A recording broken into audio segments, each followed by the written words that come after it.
Hello everyone, and welcome to today's special episode of the Yu-Gi-Oh! Master Era. Today's episode is taking place in a giant arena. That's right everyone, we're heading to the Kaiba Dome! Mokuba Kaiba has opened up the Kaiba Dome for one of the Industrial Games tournaments. That means everybody here today is fighting to increase their rank before the ranks are officially released. Hopefully we're going to see some major characters. Given that this is the Kaiba Dome, it attracted a lot stronger people than the tournament we saw last week. Apparently, a tournament Pegasus threw didn't attract as many people as a tournament Kaiba threw, even if it was Mokuba Kaiba. So, this Kaiba Dome tournament is going to have some high-tier characters from all around the world. I hope you guys are excited, and I hope you guys are pumped up to see which characters will be arriving today to try and upgrade their ranks before they are released. We are now going to be getting into our character roundup. We're going to see all the characters that are here today. We're going to go into what their motivations are, what their stats are, and of course, what they are fighting for. So, hopefully you guys are ready, because we're going to start right now. The first character arriving in our tournament today is Mindy! Mindy is a former top 10 pro level duelist. She recently tried out the Underground League but really did not like it. Mindy is very curious how Kaiba Corp and Industrial Illusions will rank her. One thing Mindy would love to pull off is rejoining the Pro League to finish paying off her university dues. She is almost finished with her studies. That's right everyone, Mindy is almost done with her studies, which means she is going to be moving on to a regular career soon. A career outside of dueling. But that doesn't mean she has to give up on her dueling career as well. She is an amazing duelist that has been accomplished in many other tournaments. She was once a top 10 level pro, as we have said, and she brings people to their knees with her burn style deck. Her deck runs a lot of cute monsters and it runs a lot of burn style cards. Her deck has no real aggressive options. She has some defensive options. She is a way slower duelist than most people in the Master era, but she loves to win with an alternate condition. It's not like Destiny board, it's not like Exodia. Her way of winning duels is nice and simple. Burn the opponent to a crisp. But we'll see how she does today. She is a former top 10 pro, but the world is changing. People's decks are advancing. Hell, we have gone all the way up to pendulum style decks, so maybe speed is becoming more important than skill. The next character we are going to be talking about is Chumley Huffington. Chumley is a worldly man. He is a Duel Academy dropout, former pro-level duelist, and former Squad League champion. His father runs a successful sake hot sauce business. Chumley doesn't like his dad's work because his father is an alcoholic. The chump is curious if his rank will be high due to his former champion status. Yes, everyone, Chumley was once a Squad League champion. Him and the other Apex Predators, yeah, they were Team Apex, were able to achieve victory. Sadly, one of their members has disappeared. The Squad League has lost a ton of funding ever since Seoul took over, and now Seoul has been collapsed. We don't know if a Squad League will be rebuilt, and if it will be, who is going to be the one to rebuild it. Either way, Chumley was once quite strong, but because it was a Squad League championship, that means it was not through his own doing that he became that strong. So, I don't know how that's going to affect his rank in the future. We're going to have to let the computer decide. However, if he does well in today's tournament, it's going to make it way easier for us to decide how strong he truly is. His deck runs one of the strongest monsters in Duel Monsters, unironically, the Master of Oz. In terms of pure attack and decent defense, the Master of Oz is one of the best. It could even take down an Obelisk the Tormentor. Overall, Chumley's deck runs a lot of defensive monsters that have nice and tactical effects. He's kind of a slower deck. Other than fusion summoning, his deck is extremely slow. But he does have some burn strategies with his Des cards. He has some destruction strategies with his Des cards. And he has some power increases, decreases with his Wild Nature's release. Let's see how Chumley's Beast deck can do today, and if Master of Oz can become the champion of the Kaiba Dome tournament. The next character we are going to be talking about is another former pro-level duelist, and her name is Dextra. Dextra is an orphan from Spartan City. Growing up, she was taken in by the leaders of Heartland City. She is an inspiration to the children in the city of Heartland. Sometimes Dextra is given tasks that she does not like doing, but she does them to further Mr. Heartland's goals. Her deck is great at disrupting the enemy, and she once was a pro that was able to take on the league to an extreme level. She has actually made it to mid-level fights in the pro league, top 16, maybe even top 8. So, her deck, going down the stat list, attack stat, pretty basic, is she struggles to get above a Blue Eyes. Defense stat, pretty basic. Most people will struggle to beat her monsters, but not overall. Speed-wise, her deck is average. She does have a decent amount of special summons to help her get out her exceeds, but it's not overly so, and even if she does, they're not that extreme, so compared to some other duelists in the Master Era, she does fall behind. I would say she's the average line of that. Her deck is basically one style of winning, and it is battle, but she does have a little piercing and burn with some certain effects, but overall it's mostly just damage by battle. And I did say her deck has a lot of disruption, and man does it. This deck that she uses is really good at not only increasing her attack and decreasing the opponent's attack points, but it is also good at destroying their attack strategies. She loves putting people into defense mode and keeping them there with her Butterfly Yoke and some other cards. So, she can disrupt your deck, and she's decent at everything else. Let's see what Dextra can do today. Like I said, she's performed quite well in tournaments, and hell, this might be a tournament where she could take it all the way. I believe in her. The next character we are going to be talking about is Kyler. Kyler is a recent graduate of Domino High School. While attending there, he was the #1 student. Kyler currently studies at a dueling university. He wishes to bring back the love of ritual summoning. Many duelists are switching over to extra deck summons, and Kyler believes that classic summoning is the coolest. That's right, everyone. Kyler uses a deck that focuses on ritual summoning, and I believe his boss monster is known as Saphira. His boss monster is not the strongest card in Duel Monsters. It is actually a pretty basic attacking monster. Luckily, he does have some cards to help increase her points here and there. His cards actually do run more defensive strategies. His base cards, not exactly his boss monsters, do have a lot higher defense to help him get to where he needs to go. Given that he is a ritual deck, he is a much slower duelist, so it is tough to, give this guy some pointers on that one. Ritual summoning seems to break up a lot of people's decks, and Kyler is no exception, which is why his speed stat has been destroyed. Alternate win condition is not Kyler's thing. If he's going to beat somebody, it's by battle. He is most likely going to beat you by battle. Maybe he'll throw in a little extra here and there, but it's not going to be what wins him the duel. Battle, that one red dot is Skillender at best. He's going to beat you by battle. And overall disruption-wise, he does have a few effects in his decks that help him disrupt the opponent. So overall, Kyler is not the best rated duelist when it comes to these stats, but he is actually pretty decent and has gotten top 8 in tournaments. So we'll see how Kyler does. The next character we are going to be talking about is another former pro-level duelist, and her name is Aja Yusa.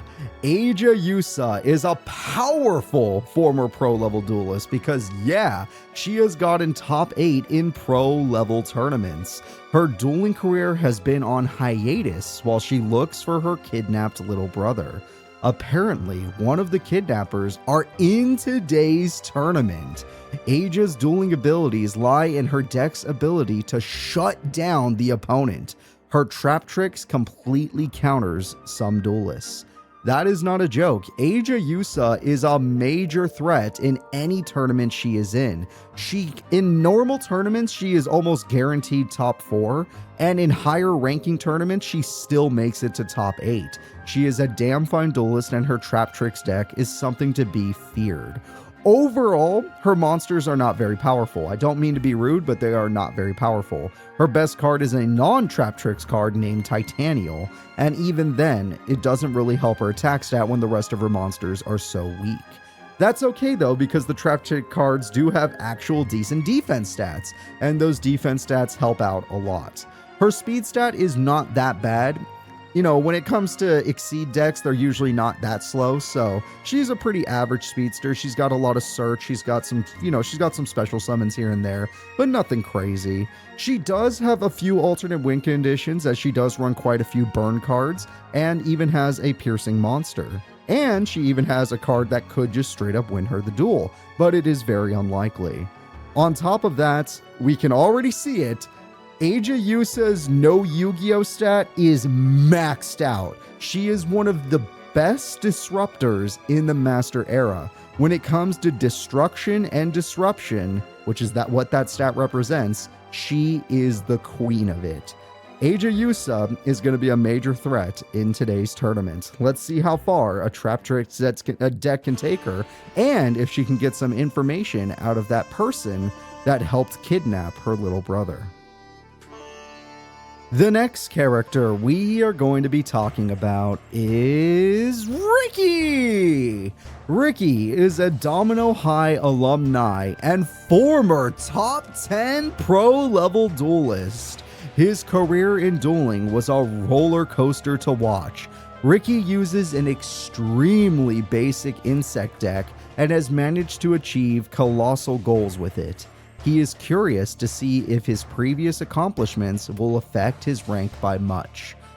Data, based on what the computer has shown, lets us know that Ricky's deck is weak as hell. But it doesn't really matter. Ricky in tournaments does really well. Maybe the basicness of his deck works well with the AI, and that makes it so he actually makes some pretty good plays. Like I said, in one of the pro level tournaments, he got top 8, which was freaking incredible. Overall, his monsters are not the strongest. They have decent defense. He is a slow ritual deck duelist, as most Domino High students are. He has barely any other win conditions, if any. He has a little bit of destruction, but not much, not compared to the other people in the Master Era, but it still has enough to not be a red dot. So let's see what Ricky can do today. He is definitely an anomaly, because most characters should be able to just destroy him, and yet he has one of the best records in the Master Era. The next character we are going to be talking about is Kathy Catherine. Kathy is a student of Heartland Middle School. She has a cat deck that focuses on swarming the field so that she can summon her favorite cat Exceed monsters. Overall, her greatest claim to fame is defeating My Valentine in a Duel Scouts tournament when My Valentine was still considered the #1 duelist in the world. That is correct. There was a point where My Valentine was considered the #1 duelist, and during that time, Kathy Catherine managed to defeat her in a match. Kathy Catherine's deck is a straight-up cat deck that has insane attack capabilities thanks to her Mannequin Cat Cat Shark combo. She is a deadly duelist and someone you need to watch out for. Her monsters are extremely weak otherwise. When it comes to her Exceeds, their base stats are weak, but because they can double their attack stat, it is incredible. Their base defense stats are terrible. Her speed stat is almost unmatched. There are a lot of people that could still outspeed her, but she is damn fast. Kathy Catherine swarms the field with her cat cards or her low-level beast cards. She does not exactly have an alternate win condition. Her deck is, I'm going to beat you by battle, I'm going to beat you by battle damage. And overall, she does have a lot of disruption with her deck, including the ability to make her monsters invincible for a short amount of time, as well as doing some special effects with the opponent and destroying them by popping effects. So, Kathy Catherine is a very interesting duelist that the computer seems to like the stats of because she is fast and she hits hard. So, let's see how she does in today's tournament. The next character we are going to be talking about is Christine. Christine is a Domino High alumni and former pro-level duelist. Her pro-level days were met with struggles and failure. She is a person that definitely peaked in high school as she was the #1 duelist at Domino High in her day. Christine focuses on protecting her boss monster and using it to destroy her opponent's field. Christine is another ritual deck user due to the fact that she is from Domino High, and when she was the one when she went to Domino High, she was the #1 duelist. Obviously, we're seeing a few of those people today, but that's because it's been multiple years. So, she has already graduated. She was one of the first to graduate. She was the era right after Yugi graduated, and we're going to see how she does today. Her deck has okay attack and is not that great at anything else. The computer has pretty much got her exactly right. So let's see what Christine can do. She did not do well in the Pro League, but she did do well in any other tournament that wasn't pro level. So good luck to you, Christine. The next character we are going to be talking about is Gecko Tenma. Gecko Tenma is an adoptive son of Maximilian Pegasus. His father is working with Mokuba on the new ranking system that everyone is so excited about. Gecko is in charge of monitoring a few of the tournaments going on. He himself wants to increase his rank before it is released to the world, and someone else, like his other brother, is the one monitoring his tournament right now that he is in. Gecko Tenma's deck is a Wicked Dreadroot False God deck, and damn does it hit hard. He has incredible attack, really good defense, horrible speed. This guy can special summon, but he struggles to get out good, powerful special summons, so even though he has the ability, he's slower than a lot of the duelists in the Master Era, and it just doesn't add up for him. He doesn't typically win by any other means. Like, yeah, he has some burn cards here and there. He has some other tactical cards. But overall, this man is battle damage and, beat you up. He beats you up, and that's how he wins duels. And does his deck have disruption? You bet your ass it does. His deck, even his boss monster, ruins the opponent's attack points, and he is about doing that, making sure your attack points are less than his. So, let's see what Gecko Tenma can do today. The next character we are going to be talking about is a character that has been in the Master Era since episode 1. Everyone say hello to Damian Draco! Damian Draco has been dueling since the beginning of Duel Monsters creation. He won a regional championship and was a top 10 pro for a short amount of time. Damian's deck relies on dragons that gain power from being summoned from the graveyard. Damian is also known as the Round 1 King. Anytime Damian Draco is in a tournament against higher level opponents, as long as he fights them in round 1, he always wins. This guy is truly the king of round 1 fights. After that, I don't know. Obviously, he has done a lot better as of late, and the data on his deck seems to be pretty favorable. His monsters are decently strong, even if they do need buffs here and there. His defenses are decently strong, even if he does need buffs here and there. He is a decently fast deck. His deck is not the most tactical. Even though it does have the ability to do some burn, he mostly is about big damage, battle damage, go kick your opponent's butt. And of course, his deck is very good at disrupting the opponent because some of his boss dragons banish the opponent. And banishing the opponent really tips the scale in your favor when it comes to disruption. So, let's see how Damian Draco does today. This guy's been around since the very first episode, and he has become a damn good duelist. The next character we are going to be talking about is Vectrix. Vectrix is the winner of the World Duel Carnival. After winning the competition, he was able to start up a research lab looking into interdimensional travel. They have a lot of hiccups with their work. They have had a lot of hiccups with their work. Vectrix is looking for one key ingredient that they believe will pinpoint the accuracy of his research. Yeah, apparently he has had some success at opening interdimensional travel, but he can't make it accurate. He's having trouble locking down exact locations, which has led to problems in the Master Era. Either way, we're going to see how Vectrix performs today. His deck is not the hardest hitting, his deck is not the most defensive, but it is freaking fast as hell. This man summons his heraldry cards extremely quickly, and he has some of the most special summons in the game. He does have alternate win conditions and alternate strategies, but overall, it's still mostly battle is what wins him duels. But that's not where his deck strength lies. His deck's greatest strength is the fact that it completely counters Exceed decks.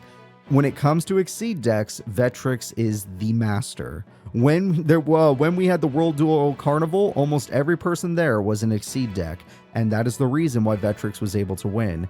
His deck is a complete counter. So anyone in this tournament that uses an Exceed deck will struggle against Vectrix. Well, we'll see how you do today. And if you can get some money, get some popularity to help you with your research, maybe even help you find that key ingredient that you're missing. Good luck to you, Vectrix. The next character we are going to be talking about is a character that uses a more rare type in Duel Monsters.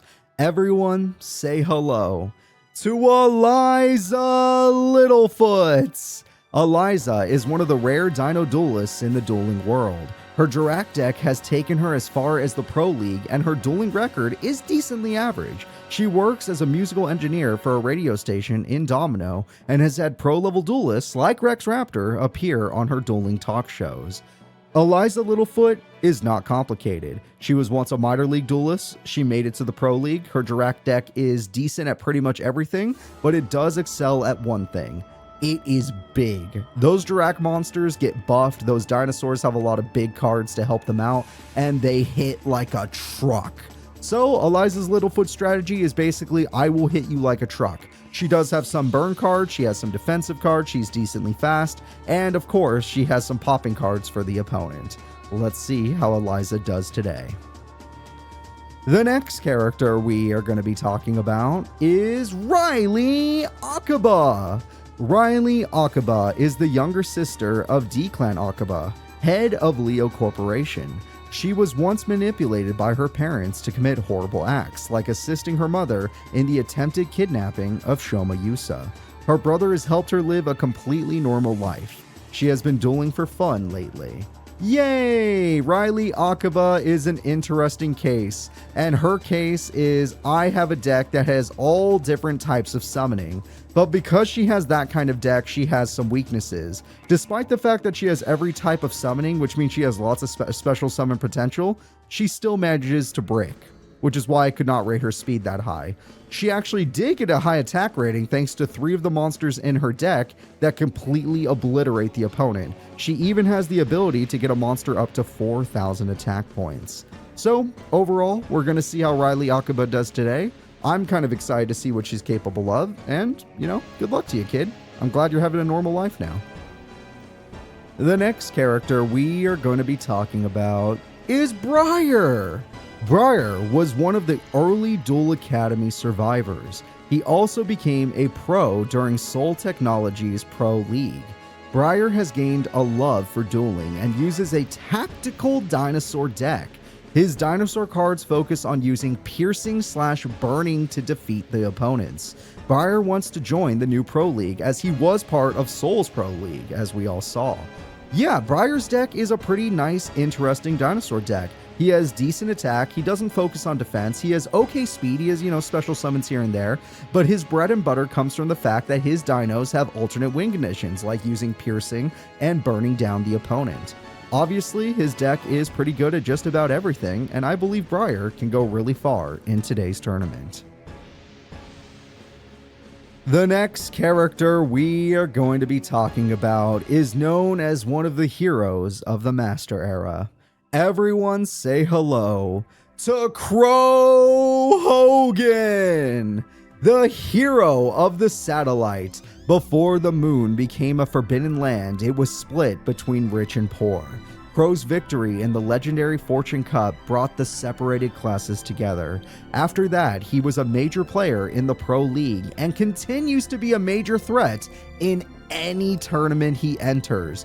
Crow Hogan has an amazing dueling record in the Master Era and is one of the biggest threats. He has won a ton of tournaments, and obviously based on his data, he is dangerous. He's not the biggest attacker or the biggest defender, but where his strength lies is his speed. He has an insane amount of search, an insane amount of special summons, and he's one of the fastest duelists that the Master Era has ever seen. And on top of that, he has a lot of disruption that messes with the opponent, and a lot of destruction to go along with it. So, good luck to anybody that runs into Crow today. The next character we are going to be talking about is Jess Test. Jess is the current strongest duelist at Domino High. She is a huge fan of Yugi Muto and watched him on TV while she was growing up. Jess is entering the Kaiba Dome today, hoping to get in contact with Seto Kaiba.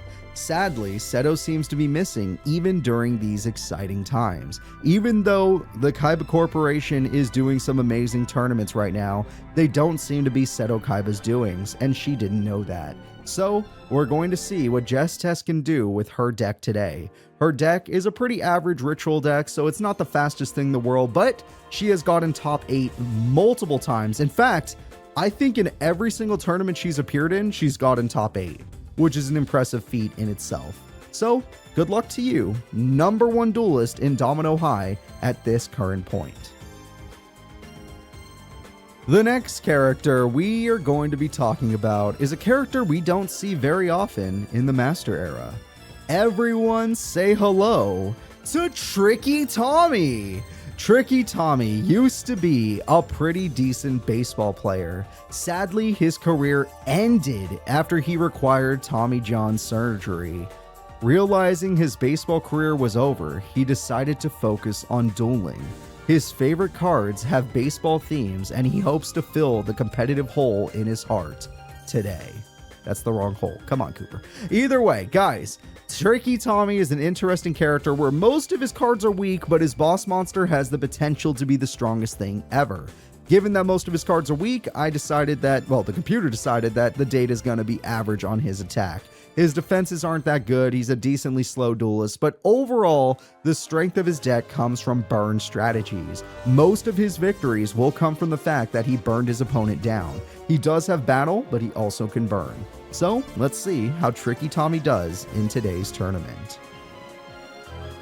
The next character we are going to be talking about is a very dangerous character in the Master Era.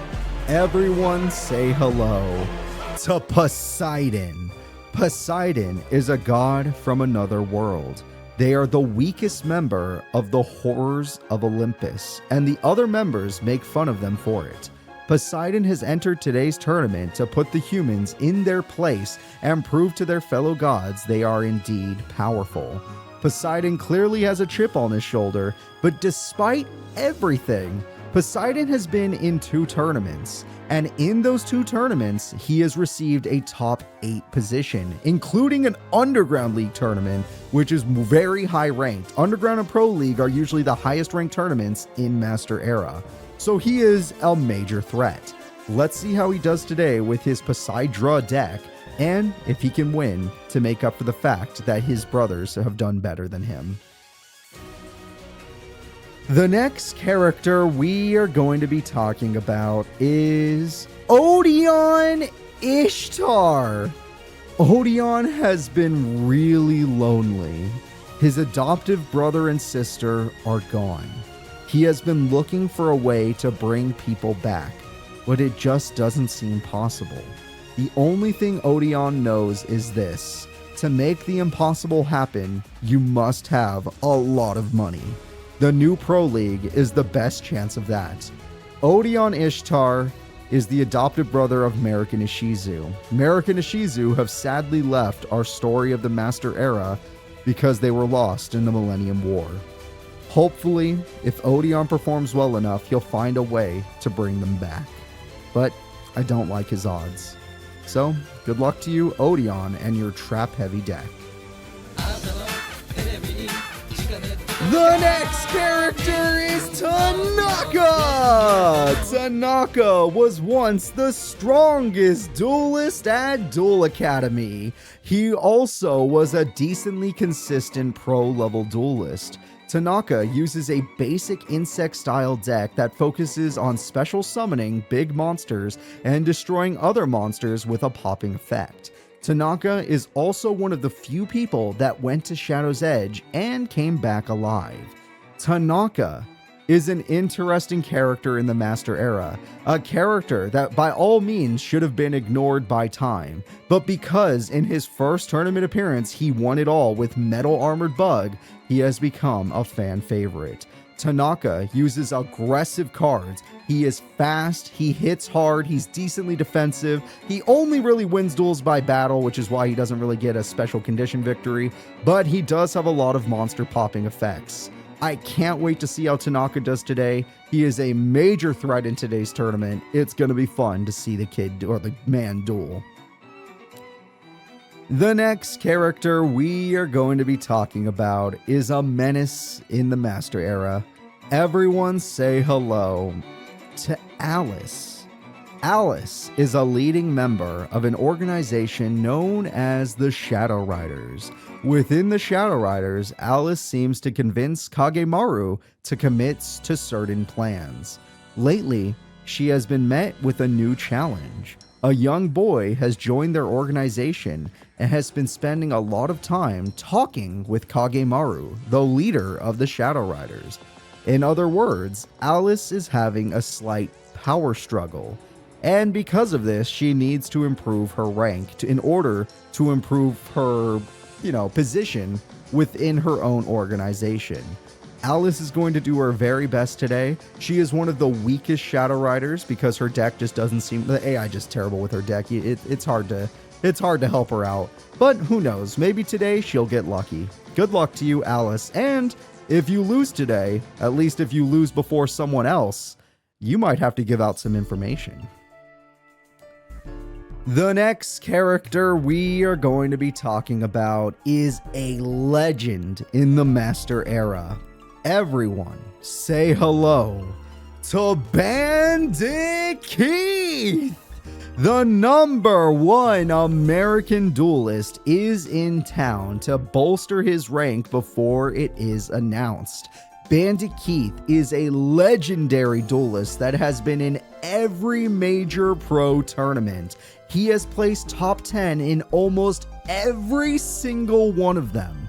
Bandit Keith was once the second strongest duelist in the world, but he only cares about finally becoming #1. Bandit Keith is a major threat in any tournament he's in. Bandit Keith almost exclusively appears in high-tier pro-level tournaments, and in those high-tier pro-level tournaments, he almost always gets top 8 or better. Bandit Keith is an absolute menace. His cards are some of the strongest in the game. They hit extremely hard thanks to the power of his field spell. They have very high defenses. He is not the slowest guy in the world. He has alternate win conditions including burn and some piercing. But overall, the deck, the thing about his deck that is the best, not just his attack, but it's also his ability to pop opponents' cards. Almost all of his cards have a popping effect added onto them, even if they are luck-based. And because of that, Bandit Keith has one of the strongest destruction/disruption stats in the game. I can't wait to see what Bandit Keith does today. He is a menace in the Master Era. He is amazing to watch, and his deck is really cool. The next character we are going to be talking about is another legend of the Master Era. Everyone say hello to Taya Gardner! Taya Gardner is an old pro-level duelist that has become a legend. She was top 10 during the Yugi era, one of the strongest eras in Master Era, the second strongest duelist during the D era, and was the driving force against AI. Taya is one of the few people that have a confirmed tournament win against the third king, Yugi Muto. Taya, it is a rare thing to say that in a tournament, you took a match on Yugi Muto, but you are one of the people that have. It is a very small number of people that have pulled that off.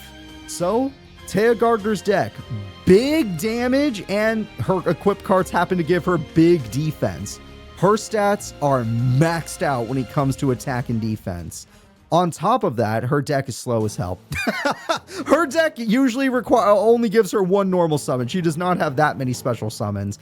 Her deck does not care about alternate win conditions. If she's going to beat you, it's by battle damage. And of course, her deck does have some destruction disruption. It's pretty average there. If you're fighting Taya Gardner, what made her the #2 duelist in the world? What made her a menace? What made her a champion? She has won 2 tournaments in the Master Era.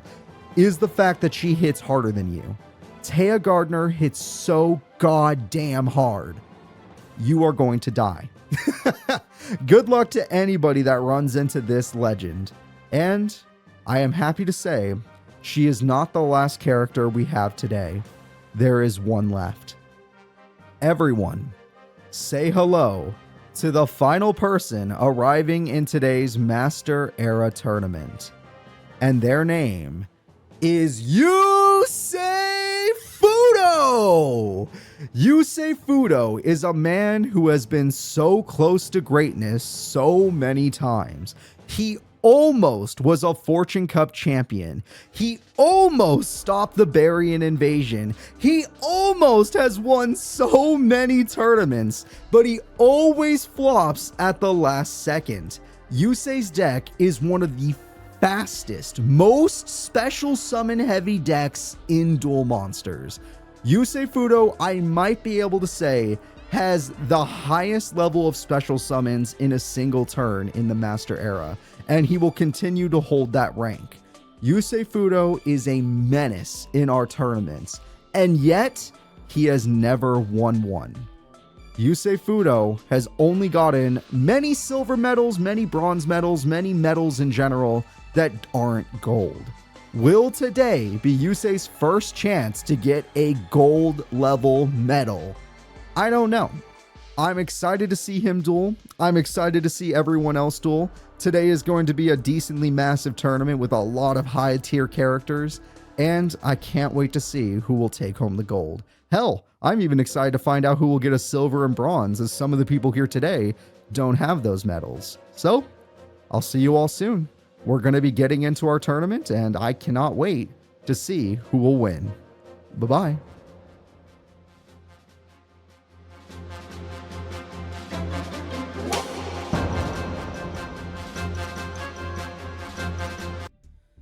Hello everybody, and welcome to today's tournament. This episode of the Yu-Gi-Oh! Master Era is going to be held at the Kaiba Dome, and the first competitors we are going to see fighting are Briar versus Tricky Tommy. Thank you guys for the subs. Caesar, good to see you. Thank you. Amon, good to see you. And thank you everyone who gave subs in the original setup, or the original, during the pre-stream. Either way, I thank you all for being here, and I hope you guys are excited. The first fight of the day is dinosaurs versus baseball. Who is stronger, baseball or dinosaurs? Let's find out together. Let's go. The tournament has now officially begun. I will get their faces as soon as possible, and then right after their faces, we will start. Well, I'll start paying attention at least. Briar is ready. Shadow Phoenix, thank you very much. Tricky Tommy is ready. I put Briar on the wrong side. Whoop. Oh no, I put Tricky Tommy on the wrong side. Whoops. All right, there we go. And now I can focus on the fight. Looking at the fight, it looks like Sabersaurus does not stand a chance of beating Command Knight, which is a little bit bad, but I'm sure we'll figure it out. Blue Flame Swordsman is stronger, however, Magic Cylinder says no. Command Knight is protected though, because Command Knight's, zero gravity! Thanks to zero gravity, Sabersaurus is safe, and it buys Briar a turn to get his boss monster. Will Briar pull it off though? Briar got his boss! It is the Dark Triceratops! And with this, he can begin his piercing journey. I'm excited to see what happens. Alright. Welcome.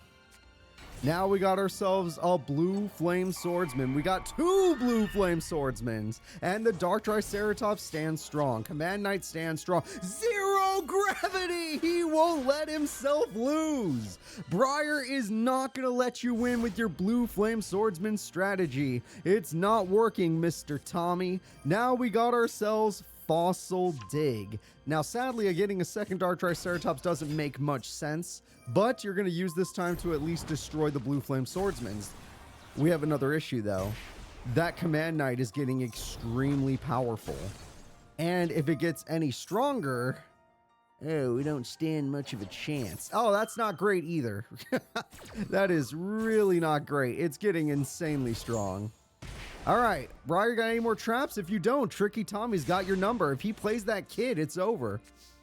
Or even Little Chimera would be enough. Yeah, Little Chimera does the buff, so why not? It's a win-win situation. Tricky Tommy is coming back. Now that he's not focused on baseball, he's got nothing to worry about. He's more focused on duel monsters. So, Briar, with your last turn, what will you draw? Oh, that's a bad sign. Tricky Tommy's got this, folks. And double Little Chimera is insane. Oh my god, he even nerfed the Hydro Get-On. And that's a GG, baby. 5,000 attack from Command Knight equals victory. So, game one goes to Tricky Tommy. It took a lot of building, but he was able to build up an unbeatable force. Let's get into game two and see what happens. It turns out the only way to beat dinosaurs is with baseball. Sure, he didn't play the baseball kid, but you know what he's doing. You could see it. All right. All we have is a set, and that is it. Is that the record? That is the first duel of the day, so yeah, it has to be the record. I like that.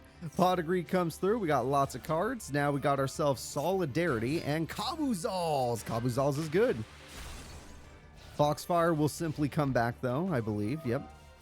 Even if you can't tribute it, it'll always be there. Something to deal with. Harpy's Feather Duster has a lot of value right now. Hitting Solidarity is going to hurt this guy. No Entry is an interesting play, as it will put his own monster in defense mode. I guess he's anticipating a tribute monster. And instead, it's a Synchro, so putting yourself in defense mode almost made sense. You actually does. You saved yourself some life points. Lavola Dragon is here. We got ourselves Call of the Haunted for a Swordsman of Landstar, and they're going to go in. So 900 damage will be dealt one way or another. Briar, are you in trouble again? I know your monster can defeat that. Your Dark Triceratops could totally do it. But you need to get it onto the... Okay, never mind. The one Raigeki Briar has is gone. And without it, another Solidarity is played, and now his monsters can do super high damage. That Solidarity is going to change the entire duel. He had a pocket Solidarity. And UFO Turtle will stall for time, which is the right play, Tricky Tommy. Good call on your part. Now we got the Mad Sword Beast. You better believe it. He's got piercing for days. You're not safe in defense mode. Briar loves defensive opponents. They're his favorite kind of duelist. However, Command Knight's a little cheating. Oh boy, Briar has decided to exceed into Grenosaurus Giga Cannon. And with this monster, you're gonna die. Plus, it's a fire monster, so now Little Chimera works against you. Because it happens to be fire. Wait, there's a Synchro coming through from Tricky Tommy. Tricky Tommy's Synchro is a card I don't recognize. Its effect must be good, though. Its effect beats him by 100! No! Oh no, the Grenosaurus has to die! But he takes the opponent with him and does burn. And that burn is what matters. The burn saves the day. Sabersaurus has 2,700 attack. Zaka Music, thank you so much for subbing. I appreciate you. I hope you have fun during today's tournament. And that's the end of the duel. Briar is going to take game 2. This has been a power struggle between these two characters. He's going to do it with his boss monster. It's Dark Triceratops. And we're going to be moving into game 3. Both characters have proven they are capable of winning. Only one will be moving to top 16. Okay. Tricky Tommy, you're more focused on duel monsters now, and you're doing damn good.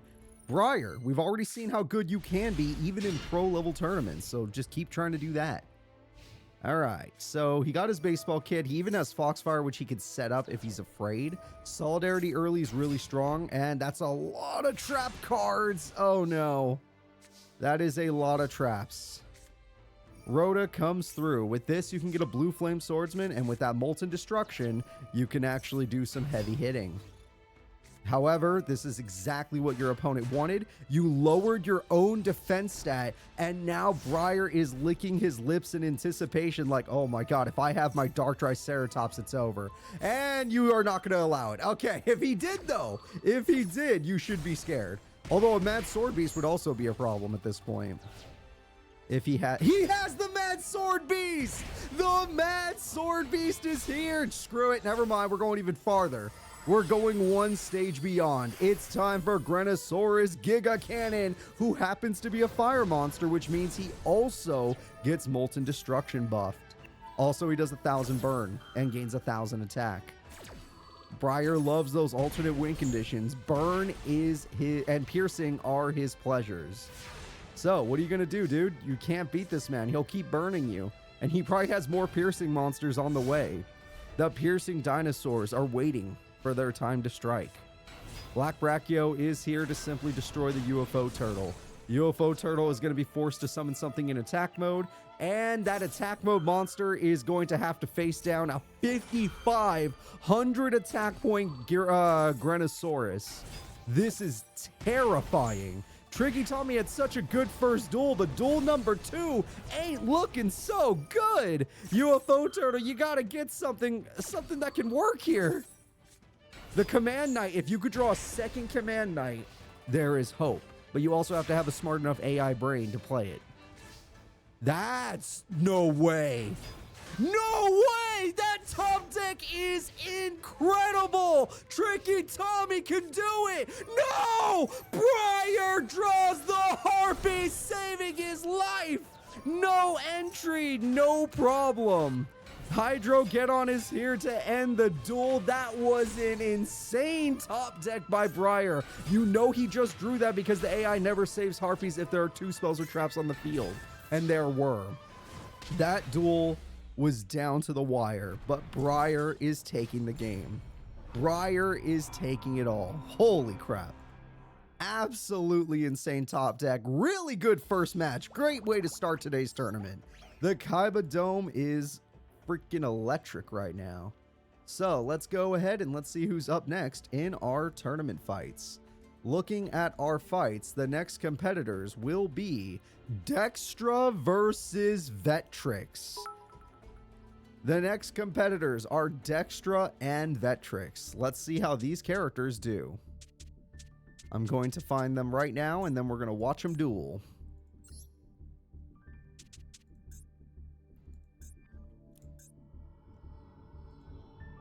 Alright, looks like we're good to go.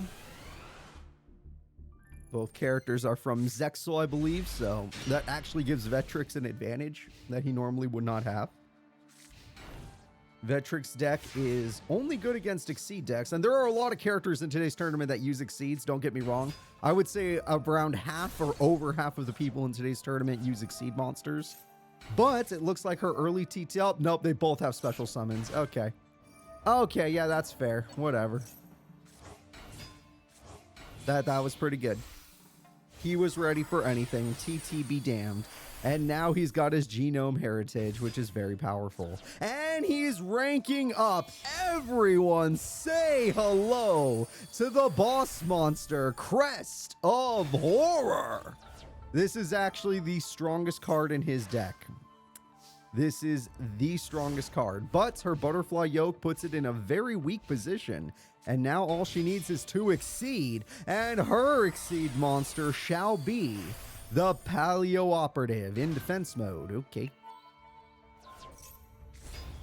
Little bit strange. Maybe that monster can't be, maybe that monster has an effect that I don't know about. Monster Reborn comes through to steal the Swallowtail, which still isn't strong enough, but you might just use an Exceed summon. That's what I thought. We're going to do an Exceed summon.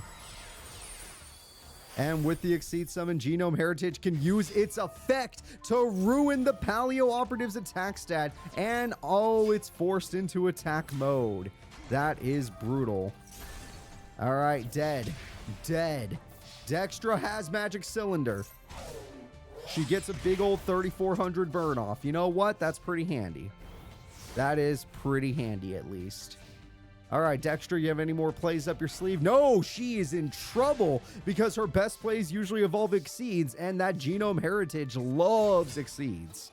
All right, Leo goes after Goblinberg. The attack goes through. The attack does not work. Butterfly Yoke save the day. The attack does work, and it's over. All right. Dextra's in a bit of a bad spot, but maybe she could figure things out with a back row. Her back row could open her up to victory. Let's go ahead and get into game number 2. Yes, game number 2. And we're going to see what happens. With this, we get Heraldry. You guys are saying plot duel? Did this actually happen in the anime? Should I assume Vetrix won in the anime? All right, we got ourselves a trap card. We got ourselves a monster. This is the best situation. He does not have 2 monsters. This is your best chance. Harpy. Oh my god. And you know what? He lost a lot. Holy crap. This is her best chance, and she plays defensively. Oh boy. Oh boy. Even with all her special summons, she plays defensively. And you just top decked a new field spell. And there's the monster back from the grave. And Butterfly Yoke says no. Okay, maybe now it'll all work out. He'll just Exceed. Fair enough. To be fair, his Exceed is only good during his turn. If it's the opponent's turn, I believe she has 1 chance to take advantage. Of course, she has to beat 2,400 attack, and that's not the easiest thing to do. Even a Red Eyes could only crash that. Yeah, her setting is not exactly a great situation to be in, but Warrior Lady is fine. If that monster dies, it just gives you more warriors. So, Goblinberg it is. Why not? Maybe she's just waiting for her boss. If she gets 3 level 4s, she gets her boss monster. That's 3. That's her boss. The strongest card in her deck. The Knight Paleo Operative. And it is stronger than a Genome Heritage. Call the Haunted brings back the Warrior. And this card gains attack. It's up to 3,800. Genome Heritage has died. And because it no longer will have attachments, even if it gets Monster Reborn, it will not force her into attack mode. Sadly, she's already in attack mode, so it will not matter. And he can just make another one. So unless she has a handy-dandy trap card waiting for this situation, she's about to lose all those beautiful attack stats. Yup, it's gone. Also, part 2. And we got ourselves another one. And one effect activates. Doesn't that just... Oh, it gives you the attack points. Wow. 4,700 is a big number. And that card is busted. That's... Wow. Vetrix. Okay. Even if you weren't fighting an Exceed Duelist, this is speed. And this speed has nothing to do with the fact that she has an Exceed card. Not bad. He has all 3 Genome Heritages on the field. And because of this, he is now... Why did you do that? Oh my god, he's an idiot. Never mind. I take everything I said back. His AI is dumb. And she saved herself. That trap card saved her. And now she could just go ahead and use Warrior Lady. That's fine. Warrior Lady, what is the answer to this problem? Because if you kill all of these monsters, then he's actually screwed. Because then he can't exceed them ever again. So if you drew Raigeki, just saying. If you drew a Raigeki, this would be pretty freaking handy right about now. Goblinberg dead. Mystic Tomato. Okay, Mystic Tomato holds the field. All right, Heart of the Cards. Let's see it. All we're going to do is set. Yeah, she's not feeling so hot, guys.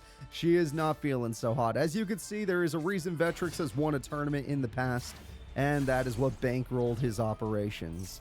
Mystic Tomato gets a sad butterfly. The butterfly is dead. Mystic Tomato Part 2 gets a sad butterfly, most likely. Butterfly lives, but not for long. She has no plays that she can make. Her exceeds are her own issue. They cannot save her. She has a trap card. That is the good news. The bad news is that might not matter. The attack goes through. Yep, it's over. Yep, it's over. I'm assuming the anime was no different. That's a quick 2-0. Dextra is gone. The power of anti always wins. All right. If you have a deck that specifically counters a type of thing that your opponent uses, you're basically going to win. Unless a weird situation happens, which it's rare, but we'll see. Let's go ahead and move on to the next duel. The next duel in our tournament shall be Poseidon. Oh, what the hell? Poseidon versus Alice. Let's see how this goes. Vetrix, you can move forward. Poseidon versus Alice. Water versus fire. Yeah, that's technically correct. Let's see how these two characters perform. And hopefully we'll get to see some cool stuff. Why am I so far back? I just had to move my stuff around. The room's gone. Jason, the room's not what you remember it. There's no couch anymore. There's no nothing. I'm changing my room still. I'm in the middle of setting stuff up. Now, let's just get these characters on the screen. Alice is the biggest failure of the Shadow Riders. I believe it. I believe it. Now, let's go find Poseidon. It's his time to shine. All right. Now that we've done this, we got ourselves Harpies very early on, but that's fine. And we got a 1500 attacker that can't defeat that defender. So we're going to set 2 traps and call it a day.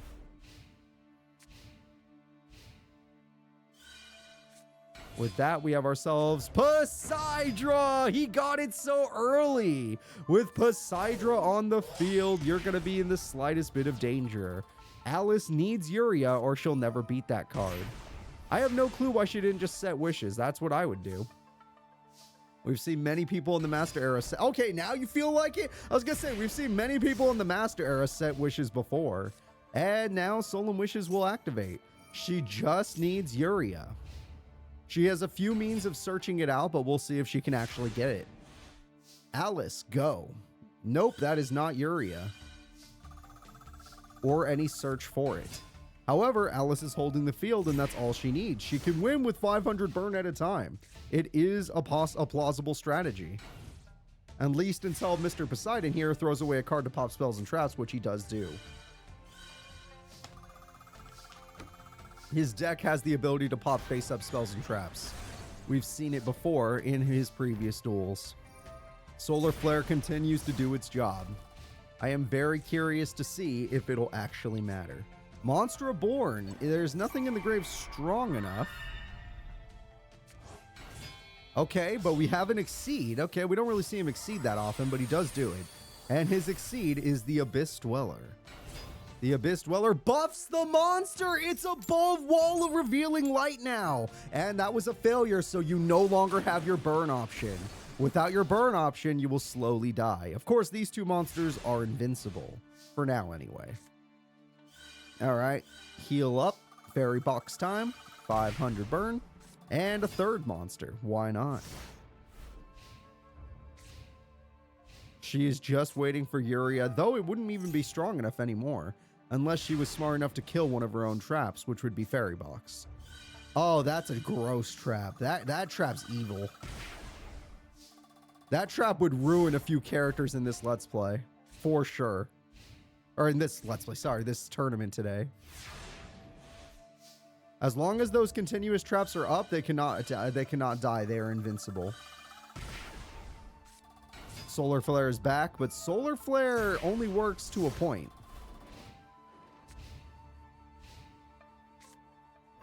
That is a very good question, Alan. I have no clue. Yeah, I love this Master Duel Let's Play. Of course, it's the best one. Best Master Duel Let's Play on YouTube, apparently, and Twitch. Pedigree comes through. Pedigree gets more trap cards. None of the... Where's your... You run 3 Yuria and 4 cards to search it. Where is it? Get it out here. That's 7 cards in your deck to get you a Yuria.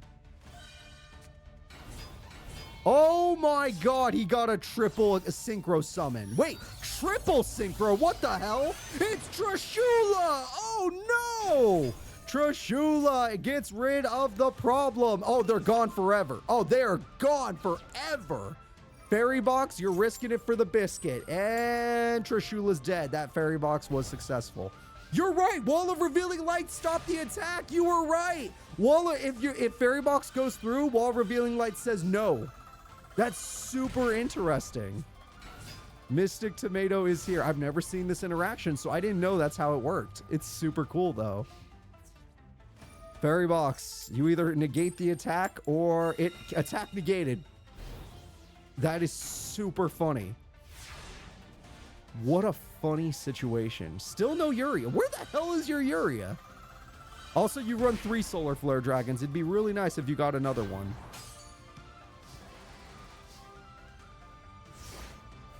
We'll be here for a while. Look, there are 7 ways for her to get Yuria. So if she can't draw one of them, that's just gross. Also, this... How? She got it again. That's kind of crazy. I can't believe the Fairy Box is working this often. Okay.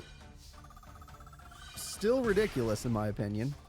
Absolutely ridiculous. You're taking deflected damage as if you care. Your Solemn Wishes keep you healthy.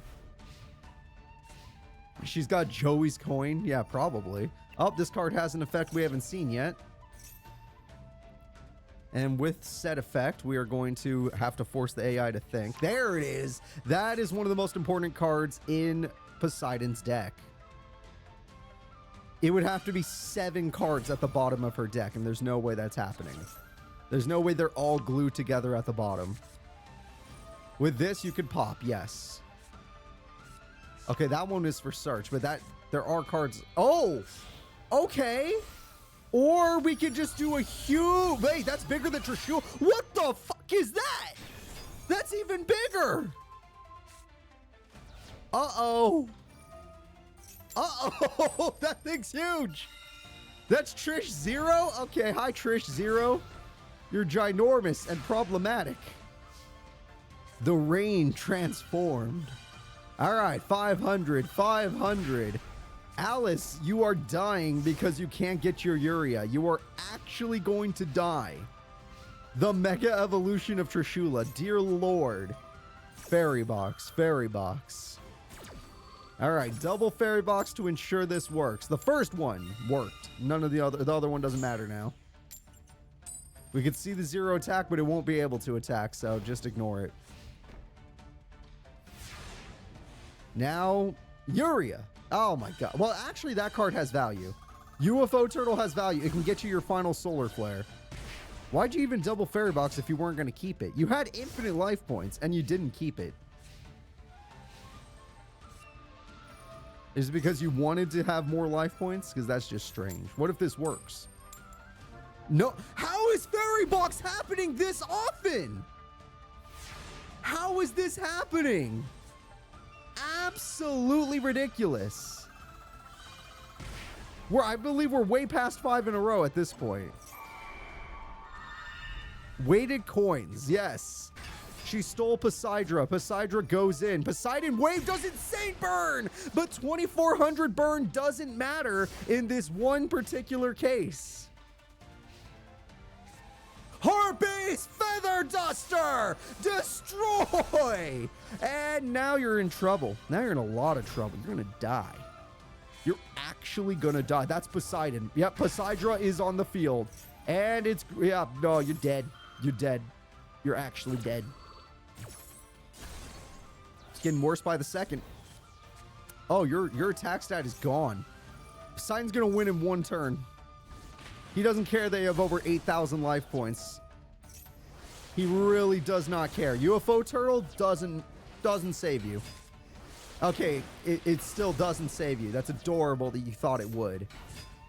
You think you can handle it? Poseidon wins. I have no clue how she couldn't draw one of her 7 Uria cards.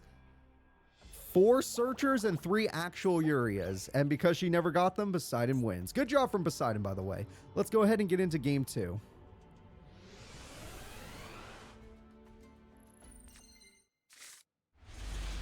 Okay, there we go. Now we got it. Yeah, that coin was weighted 100%. I don't think it ever failed. Raigeki comes through. That was a very early and probably not useful Raigeki. Fencing Fire Ferret goes in for 17. Poseidon Wave says no. Now we have some trap cards. I guarantee you the spell stopping trap will most likely be used immediately. Oh, no, it will not. I am honestly shocked. Well, it's used either way. I would not have used Imperial Order until after they had activated a card.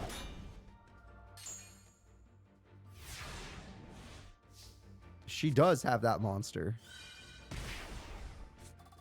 All right. Attack goes through. Fencing Fire Ferret is willing to trade its life to do some burn and get rid of your life. And Torianto Reborn says he played you like a goddamn fiddle. Poseidon is playing Alice like it's nothing. Imperial Order says no. No, the fusion is only saved for very specific characters. Basically, they have to have a god. You're struggling against this Poseidon stuff. Yeah, now she's just burning. And you're trading even more life points to do it again. The problem is, you really don't have that many points. So yeah, you cleared up the field at least, so that was good. That was good at least. Ow. Yeah, these aren't even gods. These are sacred beasts. Another 700 life points. Ugh. Well, if she draws Uria next turn, it's fine. As long as she draws Uria next turn. If she does not, it's over. We can all say it. Yuria, top deck, spell card, top deck, the 3 norm level. Oh, there we go. There we go. Oh my God, the Imperial Order, you couldn't afford it. But now you just need to put your other summon limit down. It's not the hardest thing to do. You have Yuria. It's right there. And you couldn't afford your Imperial shit.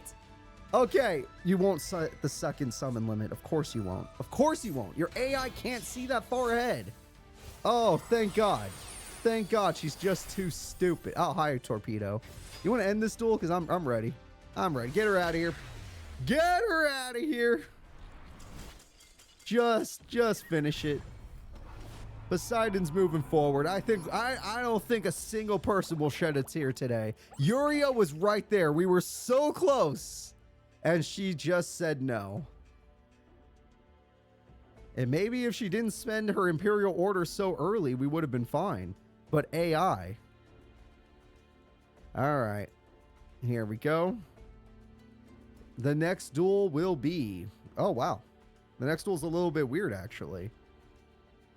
The next duel will be Christine versus Jess Test. Christine was the #1 Domino High duelist right after Yugi. Jess Test is the most recent #1 Domino High duelist. So this is the past versus the present. And we're going to see what happens. Who is stronger? Let's find that out together. Christine is ready. Jess Test is ready. To begin, Christine already has the ability to summon her boss monster, and she will. No patience. I would have summoned something first. Your whole boss monster's ability is based off having cards on the field. And you did this when you had no cards on the field. Very foolish, actually. Monju comes through. Monju gets you a second advanced ritual art, which could be helpful. In terms of power, Christine has the advantage. They both have ritual cards, so expect to see similar ritual support. In terms of defense, Just Test has the advantage. Harpies gets rid of the only trap card. Still technically a good hit. Wing Weaver has been stolen! Thievery is going to win you the duel, and you can summon your ritual. Oh, dear Lord. Thievery and ritual summons. Here we go. Jess Test throws away Mikazuna no Yaiba and summons her ultimate card, the Ascent and Ascended. Wing Weaver can defeat the other monster by 50 points. Exactly enough. And Monju comes through. That is super funny. Okay, so Luminous is not going to... This is not an opponent you use that on. And you're bricked. Yes, you are 100% bricked. At least you didn't play your field spell, even though you lost either way. GG's. Wow. Jess Test. It seems like the new era of duel monsters is a little bit stronger than the old. Let's go ahead and move into game number 2. Of course, that only happened due to thievery. We all saw it was only because of thievery. Let's see if it'll happen again. Heart of the cards. Okay, they have enough Monjus to get exactly what they need, at least. Preparation of Rites gets you Sauravis. Sauravis? I don't know. Alexandrite stands strong. Pot of Avarice is nice. And Nova, or no, Jellin Duo will stall for time. Maybe even get a Wing Weaver if she gets a lucky enough top deck. Monju tries to get the boss monster. Advanced Retro Art will be used. And Mikazuna Yaiba is here. With this card, we are going to be able to get the Ancient and Ascended. Monster Reborn brings back Mikazuna Yaiba. And with Yaiba here, I don't like well, sadly, there's a Jellin Duo on the field, so Jellin Duo will hold all of this back. It was a really aggressive play from Just Test. She had planned to almost win the duel this turn, but her opponent had the perfect counter. Heart of the cards. Do you got anything that can do burn? Well, maybe Nova Summoner will be done and play a dumb and play a Shining Angel. Nope, they're smart. They're keeping it Nova. As long as you keep it Nova, you're fucked. Okay, that was a huge misplay. Yup, that's how you mess up, and now you have nothing.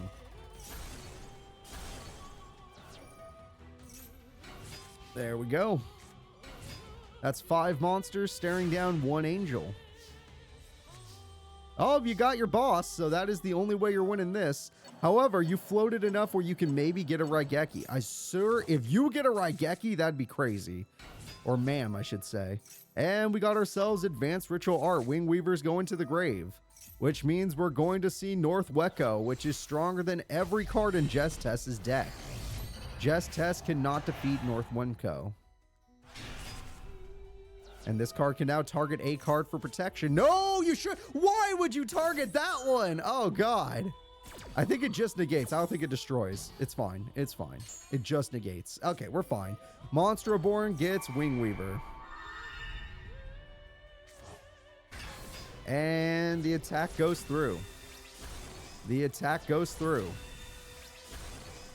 The attack goes through, and it actually works out because it thins out your deck. Not great odds. Not looking great for Jess Test this time around. Christine is starting to cook. Senju, I saw you throw away your ritual monster. So this is your last one. That is the last ritual monster. Premature Burial brings back Manju. That does not get you the effect like you thought it would. That was the worst target for a Premature Burial. You had better targets. I promise you that. This'll stop you. Alright, Heart of the Cards. Get a Sonic Bird. Get a Manju. Get another one. Yep, North Wemco will be reborn. And this is it. We're going to throw away a Biomage and a Dunames. By putting these two together, North Wemco can target 2 monsters. Or spells or traps or whatever. And I would target your own cards because they have... Yes, good play. Because you know they have the monster in their hand, and that would stop your activation.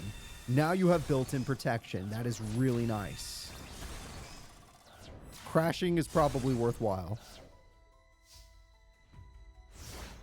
Well, odds aren't great, but we'll see what happens. What do you... Yep, it's over. It has completely reversed. Now Christine is dominating. When there's no thievery involved, Christine is stronger. So... we're going to be moving on to duel number 3. Both characters have proven they can take a game, but only one of these guys are going to top 16. Which one deserves it more? Between the 2 characters, who do you like more? Jess Test and her Ancient and Ascended? Or do you prefer Christine and her North Wemco?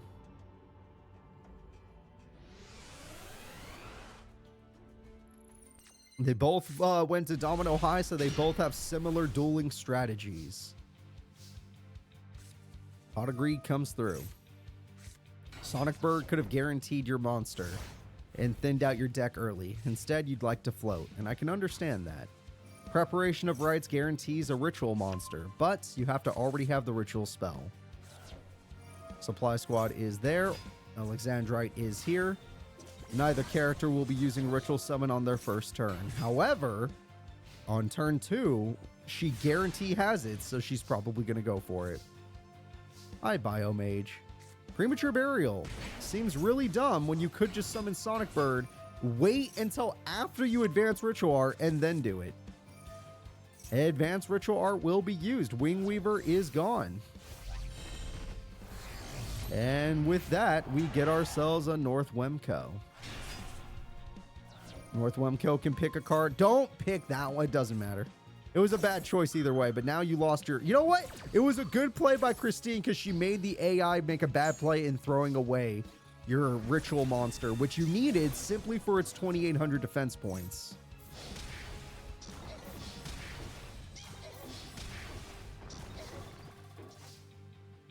Yep. 100% worth. Monster Reborn comes through. Wing Weaver, the Thievery Part 2! We actually got more Thievery, and North Wemco is dead. However, since she did not play a second... Wait, she didn't summon that turn. She didn't play any trap cards, and because of this, the Wing Weaver Crash would work. But she's unwilling. That is strange. Raigeki, you should have crashed when you had the chance. Why didn't you crash? And now they're going in. Thank you very much, Morgan Ryder. Welcome back, I guess, since, yeah, I thought you already were followed to me. Either way, let's get back into it. Oh, Harpy Geki! The entire duel is up in the air. And Jellin Duo is looking real strong. Oh, wow, we're going bio. Wow, you're trusting Biomage. That's crazy. This entire duel is up in the air right now. Preparation can get you a ritual monster, but what you need is a ritual spell. We all know this.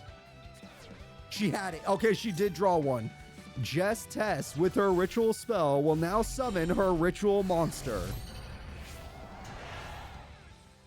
The Ancient and Ascended is here. Hunter Dragon backs it up for victory.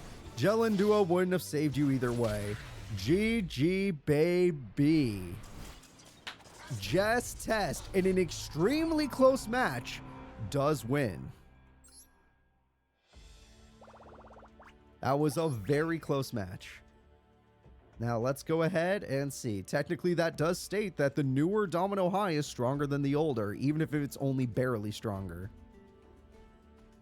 All right, so Just Test moves forward. The next duel will be Damien Draco, Episode 1 Dragon Duelist versus Riley Akaba. Damien Draco and Riley Akaba. Let's see how these characters do against each other.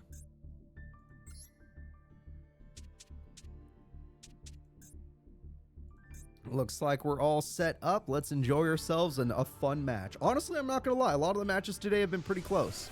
I'm excited. I'm excited with all the close duels we're having. Makes me feel like we're gonna keep it going. All right, so where are these characters? Damien is over here. Riley is over there. Looks like Riley's got some thievery in her hand. And Supply Squad comes through. Supply Squad gets Supply Squad awkwardly enough. Let's see how she feels like. Oh, she might instant fusion. Harpies first. Yep, get rid of your opponent's problematic cards. You might as well. Riley Akaba gets rid of the problems. She snatch steals the opponent's card. She gets a second Supply Squad and instant fusions. And with the instant fusion, Riley Akaba receives the Elder Entity Norden. And the Elder Entity brings back the Exiled Force, and they exceed together. With this exceed, they become the Tornado Dragon. And that's a lot of plays. Really good play from Riley Akaba. Probably as good as it's going to be. I can't do anything about it. I'm not. They call me Cooper for a reason. Thievery is in the blood. Skyblaster Musketeer is here. I am the judge, and I say keep going. Hey, he got back his boss monster. One of them anyway. And with this, it gets rid of Tornado Dragon. And with this, they get another equip. The big ass monster goes in. Damien Draco gets the victory with that.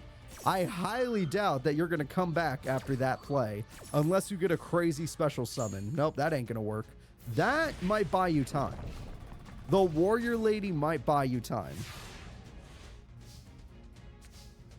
Instant fusion again, that could speed you up a lot. Her ace monster, Norden, has returned. With the power of Norden, she will get Exile Force. And with the power of Exile Force, they will exceed together into Skyblaster. It had to be done. Skyblaster says, get the hell out of here. Yep, face down right where you like her. Now finish him off with the Ninetales. Oh, you can't beat the monster, though. Ugh, oh, yeah, don't the Felgrins have 2,800 defense? Is that why? 2,800 attack, 2,800 defense. That's their claim to fame. Yep, and that's why you couldn't beat it. Ninetales can only take out one card. And Supply Squad gets you another Pot of Greed, basically. So I assume she didn't bounce back to deck because it was, for some reason, untouchable in that way. Otherwise, the AI would have done it, but also the AI could just be bad. Very, very, very likely. Because we've seen her almost always pick the bouncing effect. So if she didn't do it, I assume she couldn't do it. Goblin Bird can get you another Exceed, though there's not many left, I was going to say.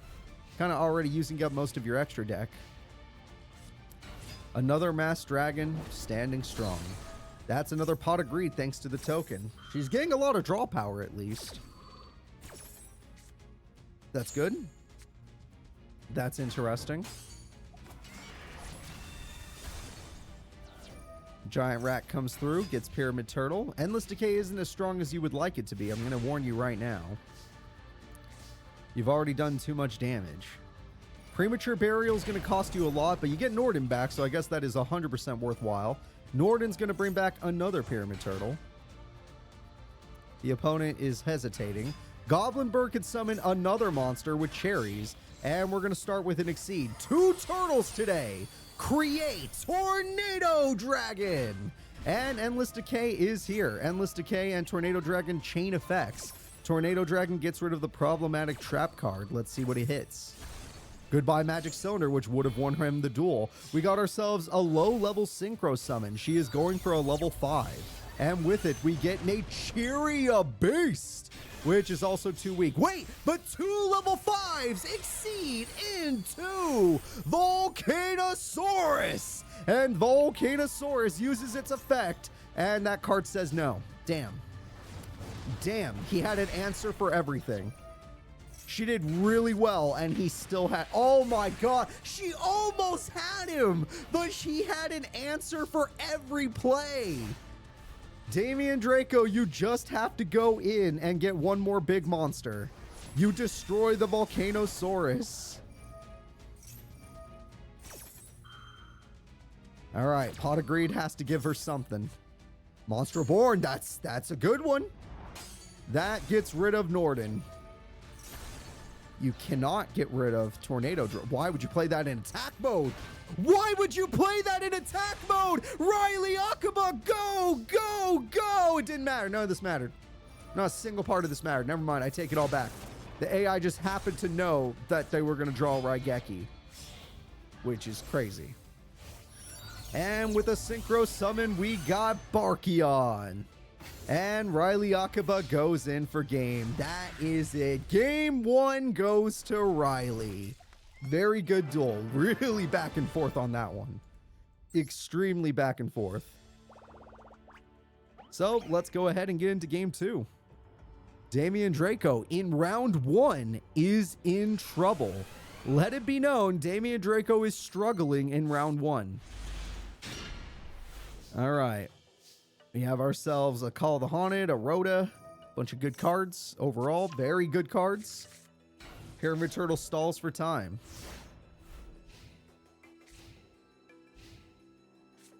Damian uses Foolish Burial to throw away a card he no longer needs. This card gets you an attachment, which helps you destroy Pyramid Turtle, sealing your own fate. Or not. I thought you'd go for Endless Decay. I was incorrect. You guys believe Thievery is on the way? You don't think she has any self-control? I think she has self-control. There's no need to be a thief right now. You have plenty of power. Nope, Thievery. She hungers for Thievery. And we got ourselves an Exceed Summon. This is going to create Tornado. It's Tornado. Obviously, it was going to be Tornado because... No! Before... Okay, it still gets its effect off on the other trap. I was going to say, she has not normal summoned yet. But the TT was like, I can't let you do this. Oh, you're going to do it either way. And Goblinberg's like, I got an idea. Let's have 2 of me. And with 2 Goblinbergs, we're going to exceed together into another Tornado Dragon. Call of the Haunted comes through, and that's 4,200 damage in 1 turn. Damian Draco is in trouble. 4,200 damage. Is he going to lose in round 1? I know it's happened before, but it is super rare. Rhoda comes through, but nothing you have is stronger than this. This monster looks cool, but like I said, nothing you have is stronger. Oh, dear Lord. Do you have it, Riley? Oh my god, I think she does! Riley Akaba of the Leo Corporation is definitely going to win this duel. I want to call it a guaranteed win. Ninetales is here. Attack, attack, attack! back! Riley with a big way to upset the duels. A former pro has fallen. Great job, Riley Akiba. Honestly, amazing plays. Amazing plays. So let's go ahead and let's get out of here. We're going to be now moving on to the next fight of the tournament. So the next fight of the tournament shall be, I believe it's going to be another Domino High student. It's going to be Kyler. And Kyler is going to be taking on a dinosaur duelist. And that dinosaur duelist is Eliza Littlefoot. All right. Eliza Littlefoot versus Kyler. What do you guys like more? Ritual duelist Kyler or Dino duelist Eliza?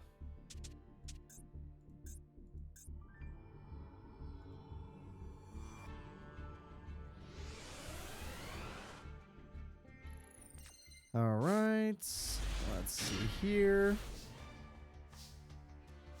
Eliza is ready to duel. Kyler is ready to duel. Shining Angel is an interesting start. Pot of Greed comes through. Raigeki to make sure they don't float is interesting, but probably not necessary. Molten Destruction for extra damage, and that's 2200. Maybe? I don't know. I do not know. Well, 2200 damage comes through. A ritual spell in hand means they can ritual summon immediately. Kyler pulls off his ritual using one of his ritual monsters. I would have used Wattail Dragon, but hey, to each their own. And Queen of the Dragons is here. It's Saphira, everybody. Premature Burial comes through for Shining Angel. Not exactly worth. However, we're just going to totally a gross way of summoning, but let's do it. And now that we've done this, Backfire goes for 500, but that's 5,000 damage showing. Almost giving him game. Saphira gives you 2 cards. You threw away Ritual Weapon. You know what? I don't blame him. It is probably a point where he's like, no, I just need monsters. Like, I don't need more power. I'm obviously stronger than Eliza. I don't need that right now. What I need is monster cards, especially some that help me thin out my deck. And speaking of thinning out the deck, oh, look what you just happened to top deck. Oh, look at that. You just happen to get these very specific cards.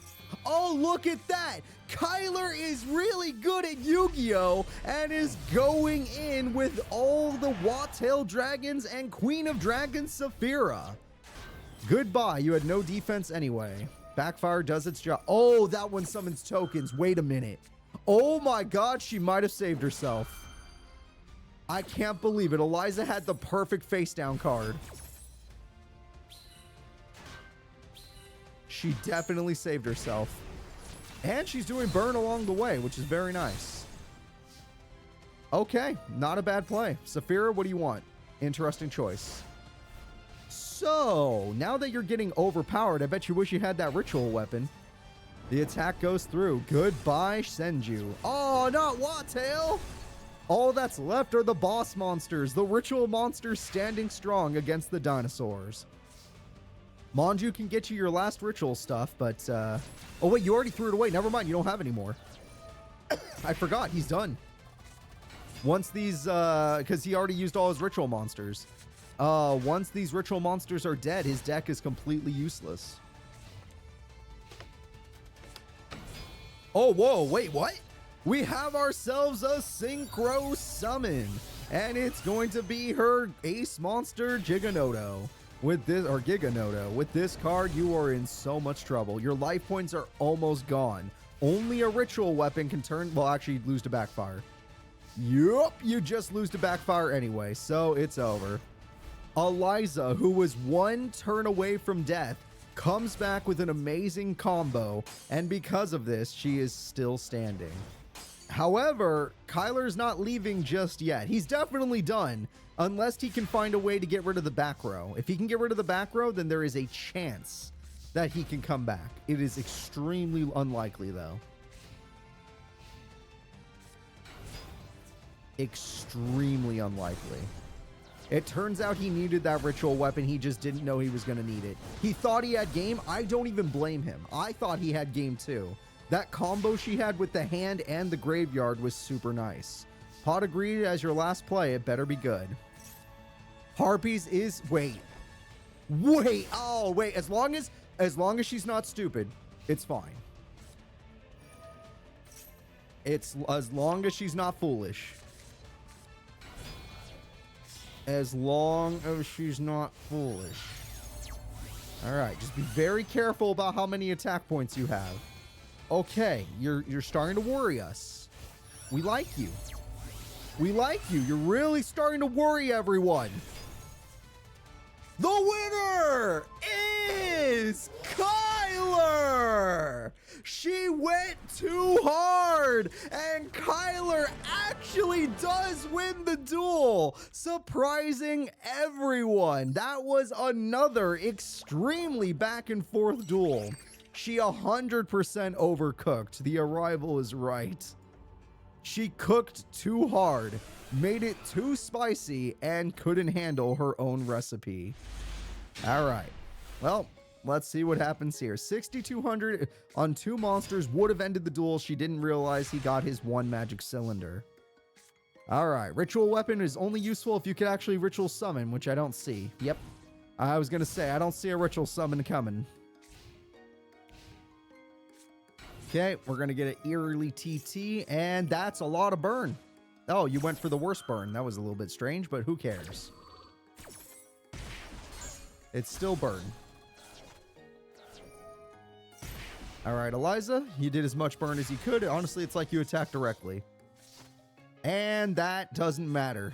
Oh, wait, it does, because you get a ritual monster, use the ritual monster. Or use those cards. Yep, that works. And by doing so, you can ritual summon, and that's 4,000 direct damage in 1 turn. An obscene amount. That is an obscene amount of damage. Okay. Yep, and draw power. And we don't need pot. Who needs pot in their life? Not me. All right, let's see what else we got. We got Premature Burial. Premature Burial gets out a card. And that's in attack mode. That is in attack mode. That's in attack mode, and I see a second ritual weapon. This might be the strongest card of the day if they play it. This is the strongest monster? No, it's not. It still loses to Giganoto 62. And there we go. Kyler wins. He 2-0s Eliza. Eliza should have had game 1, but she overcooked. Game 2, Kyler was just better. Kyler was bigger than her. There was nothing you could do. Kyler came to play today. Give the guy some credit. He used to be the #1 duelist at Domino High in between Christine and Jess Test. He graduated and Jess Test took over. So let's go ahead and let's see who's up next.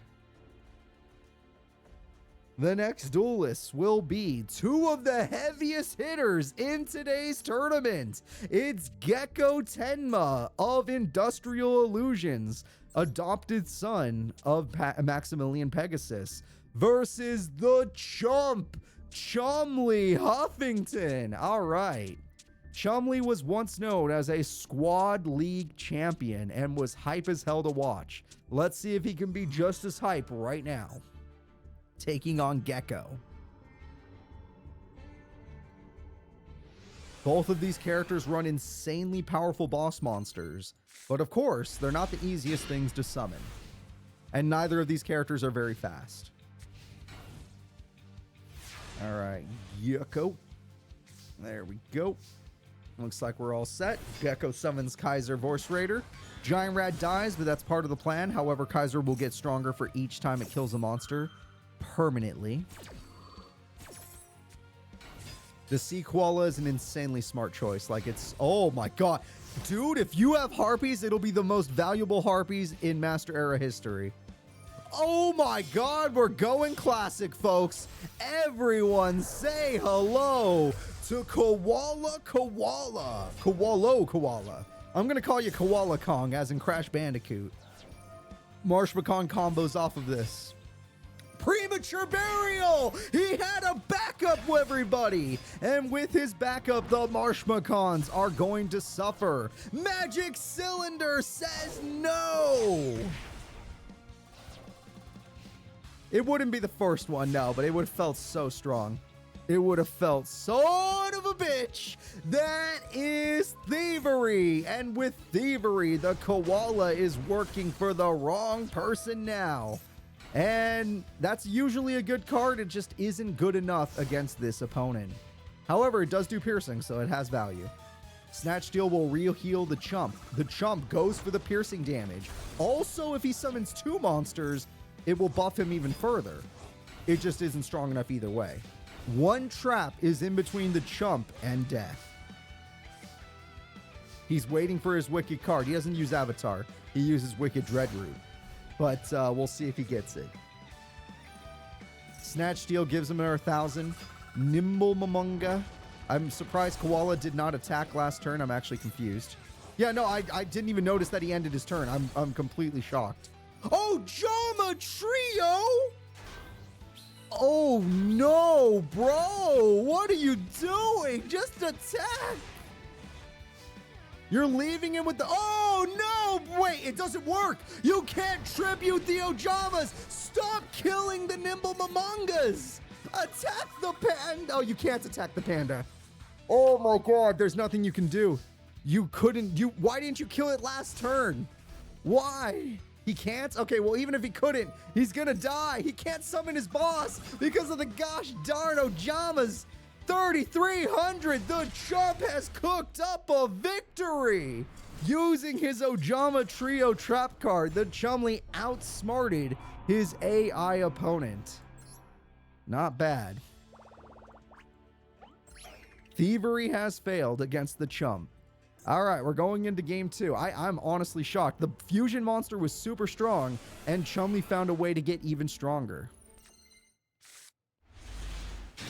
The Tricky, Kaiser's Vorse Raider, all powerful cards. The Tricky is strong enough to hold field for sure. So strong that the chump is scared. There's the Wicked, but it's going to be hard to summon.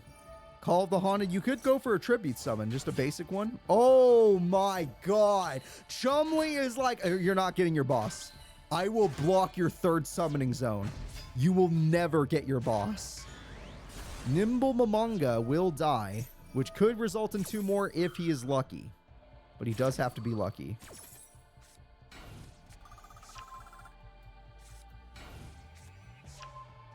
All right, there we go. And Chumley can no longer summon Big Koala, which would have helped him out of this situation. Big Koala could have killed the Kaiser Noah Vorse Raider before it became a problem. Oh, yeah, that works too. Or just go Gyakko. I would have killed the... You got to kill the Vorse Raider. It is the biggest risk on the field right now. But I understand, I think it weakens you if you attack it, so I understand why you didn't want to do it first. You just got to be a little careful because, you know, your life points and whatnot. Life points matter. Attack points matter. Okay, and he was smart. He didn't summon. He held back Dandelion because he's like, wait, you're weaker than me if I don't give you a monster. And now you're forced to attack one of your own token spots. And by doing so, yes, you make him weak. Your life points are low. But now Wicked Dreadroot is a possibility. Even if not immediately, it is. Gyakko Gire is dead, and this monster is stronger than Gyakko Gire, even if it was max power. A max power Gyakko Gire couldn't beat him. The boss is... We're getting close. We're getting very close to a chance at a boss monster. Next turn, it could happen, although the boss would probably be weaker than the Seahorse, or the Vorse Raider at this rate. Yeah. Oh, Gyakko's back. That's actually an issue. Gyakko could go for piercing, and if he gets a second Gyakko Gire Panda, it's over. But there's no way he got all 3. That would be insane luck. Wild Nature's Release! He defeats the Raider! Vorse Raider be damned! He killed it! He actually killed it and still made him keep the tokens! I can't believe he actually killed that thing. The Hex Seal. Oh, next turn he has it. Next turn, Dreadroot will be born. You have to win before next turn. The Sea Otter will fuse. This is his second strongest fusion. It has an effect. It pops Dandelion. Dandelion could special summon, but because there's 2 zones, you need 2 zones, so it didn't work. Yeah. And double cost on. It can still do it. Double cost on can summon the Wicked Dreadroot. Will he do it? He will! He had 3 monsters on a technicality, and he defeats Chumley's monster. Well, crap, that ain't good. Dreadroot is here. Not even Master of Oz can take that out due to the effect. Master of Oz beats it naturally, but because of Dreadroot's effect, it cannot beat it. The Chump is in danger. It's only going to get more and more dangerous. Especially since that Vorse Rider will get stronger if it kills monsters, but he's not using it in that way. Kind of strange, but whatever. All right, Chump, you have to find a way out of this situation. Those tokens still count as damage if you kill them, but I understand your attack points are very low now. Hex Seal is dead. 950 more damage. Supply Squad builds your hand slowly but surely. Those tokens do 600, not enough to win him the duel. He has a trap. There is always the chance of Skillender. Oh my god! Wait, what was the trap card? I have to know. Okay, it was just Ojama tokens. That wouldn't have worked anyway. The Chump is in so much trouble. The Chump is in so much trouble. The opponent is well built right now. Chumley has no options. Oh my god. Oh my god! Chumley! God damn! Huffington still probably lost the duel on that play. Okay, Skillender saves the day. That was the game-winning attack, and it was stopped. This duel has been insane. The game-winning attack gets stopped, and the Wicked Dreadroot wins the duel. We're going to game 3. Both characters have proven they are as strong as each other. Hell yeah, that duel was awesome. That duel was awesome. What a crazy back and forth duel. All right, game 3. Dreadroot is here. Kaiser Vorse Raider is here. Pyramid Turtle, Pot of Greed. This is scary. Gecko's got a good hand. Gecko officially has a good hand. He can special summon the Vorse Raider. He could summon, I don't know, it doesn't even matter who else he summons. Des Kangaroo sadly isn't strong enough. Normally that card is amazing to have face down defense mode. It would have ruined the giant rat strat, but because he had the Vorse Raider, you're in trouble. The Chump has Harpies. It seems early, but we'll see if it matters. Call the Haunted is gone. Ayers Rock can bring back the monster, but there's no buff to be had, which is a bit of a shame. Polly! Oh no! The Chump naturally, Polly, Des Kangaroo, and Big Koala, he naturally fuses the Master of Oz. He brings out the Big Koala, which is Emma Hop's boss monster. Oh crap, he's attacking the wrong card. You have to kill the Vorse or he's gonna have 3 monsters. You fool! You're gonna give him Dreadroot! Oh my god, why did you help him? Why? The Chump helps the opponent. The triple normal summon is here. Master of Oz loses. It was boss versus boss. And the winner of that boss battle was Gecko Tenma and his Wicked God. All Chumley has is a trap and a dream. The Tricky is here. Dandelion gets 2 more tokens as if they are necessary. And he goes in. Big Koala is dead. He's getting stronger. The Tricky is in. Magic Cylinder wins him the duel. Game 3 goes to Chumley. Chumley Huffington wins the duel. It was the 1 Magic Cylinder in his deck. The 1 Magic Cylinder decides the duel. Holy crap. That was... Okay, I've said this a lot today. That was the closest match. Every match has been good today, but that was the closest match by far of the day. Holy crap. Both characters lost to a cylinder, technically, in that match. The chump moves forward. The next duel will... Oh, it's Bug Boy time. Guys, it's time for Bug Boys. It's Ricky versus Tanaka. Uh-huh. I like that too. Mexican Wolf, that's a good one. All right, let's see how the Bug Boys do against each other. Ricky is a way more basic deck than Tanaka is nowadays. And honestly, Tanaka's best duels came from when he was the most basic. So maybe that'll give Ricky advantage. We'll all find out together, though. Who is the better Bug Boy? The Duel Academy Bug Boy or the Domino High Bug Boy? Even though they have both graduated / survived those schools already. All right, Tanaka is ready to duel. Ricky is ready to duel. I am ready to watch.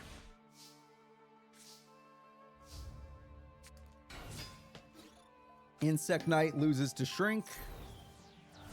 The Beatron stands strong.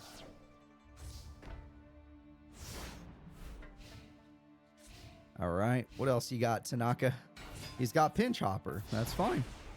Pinch Hopper is a nice card, especially if you have Metal Armored Bug in your hand. And never mind, he has decided that, you know what's better than that? The Malevolent Sin. A lot of people did not graduate from Duel Academy, no.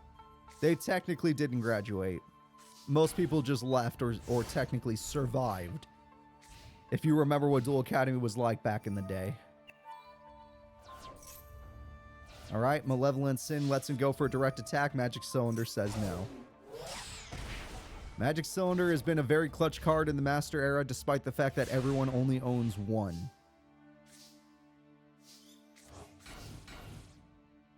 Okay, we have ourselves some back row. Obviously, Ricky can't win with this current hand. His boss monster... Sorry, his boss monster could beat Sin. Oh, it's time! It's the Shelled Emperor! Bear Graham is here! The boss monster of the insects has risen. And with the boss monster of the insects, 3,400 damage will be dealt. Alright, now would be the perfect time for a handy dandy Raigeki. Aw, I tried. I tried to help Ricky, you heard me. I said that for him, and it didn't work, but I did try. Alright, the Sin goes in, and every time it kills a monster, it's going to get stronger and have a higher level. Or rank. The Flying Kamakiri number 2 is dead. What a shame. Still, Ricky holds the field. He's not leaving. Another Flying Kamakiri, but that one's a number 1. Alright, Tanaka needs more monsters. Tanaka gets more attack points. Oh, no, he doesn't. All the cards he had got banished by Bear Graham's effect. But he could get more attack points if he summoned another monster by now. 2450 isn't getting him out of this one. Nope, but a legendary Raigeki could do it. Good old-fashioned Raigeki. Answer to every man's problem. Resonance in it. Oh, he gave up. If he did that in attack mode, even though Flying Kamakiri probably would have died if he specials. Yeah, no. Pinch Hopper, though, would have been a better play. That was just dumb. That was just dumb. All right, what are you going to do? Let's go ahead and move forward. Game number 1 goes to Tanaka. Tanaka takes it. Let's go ahead and get into game number 2. He has his ritual monster this time, but he needs the ritual spell. However, he has an easy way. Okay, he does it immediately. He has an easy way of summoning the Grass Chopper, which has won him many duels thanks to its Gemini effect. If he ever gets it. It's an anti-floater card. Wow. Oh, if he threw away a monster with that, he threw away Skillender. That's crazy. If he threw away a monster with that to buff up with Solidarity, that would have been smart. But I'm starting to think he doesn't have a monster. Monju's an insane top deck. Dude, we're going to see the Javelin Beetle. Let's go. Javelin Beetle rises to the occasion. 2 Insect Knights are required to summon this behemoth of creatures. The behemoth is here. And it's smaller than an Insect Knight. Damn it. Nobody bet on Ricky. Tanaka has too many fans and they all know what he can do. They all know what Tanaka is capable of. All right, well, even the boss monster is dead, but maybe a premature burial will fix this because, do not forget, the Javelin Beetle can defeat Sin. I don't know why, but it can. Or that would work too. Just throw away Grass Chopper. Don't be an idiot. Really? You had 2 choices in your hand, and you managed to pick the wrong one. Ricky is having a bad day. That is 2 bad plays by the AI on Ricky's AI specifically. Luckily, Flying Cam... Why is that in attack mode? I'm asking. Oh, crap, it's Doom Doozy. Yeah, no. You know what? Make it 3 bad play. Ricky did not come to play today. Tanaka did. Ricky did not come to play today. That was gross and sad, and it's a quick 2-0. We're done with round 1. All right, let's get it going. Yep. Let's move forward.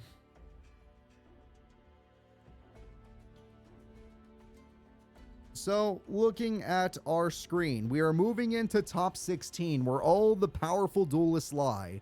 And the first fight of top 16 is Taya Gardner versus Briar. Both characters using powerful decks. Let's see how this goes. Taya Gardner will be taking on Briar.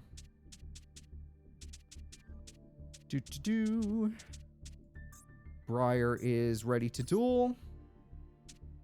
Taya Gardner is somewhere.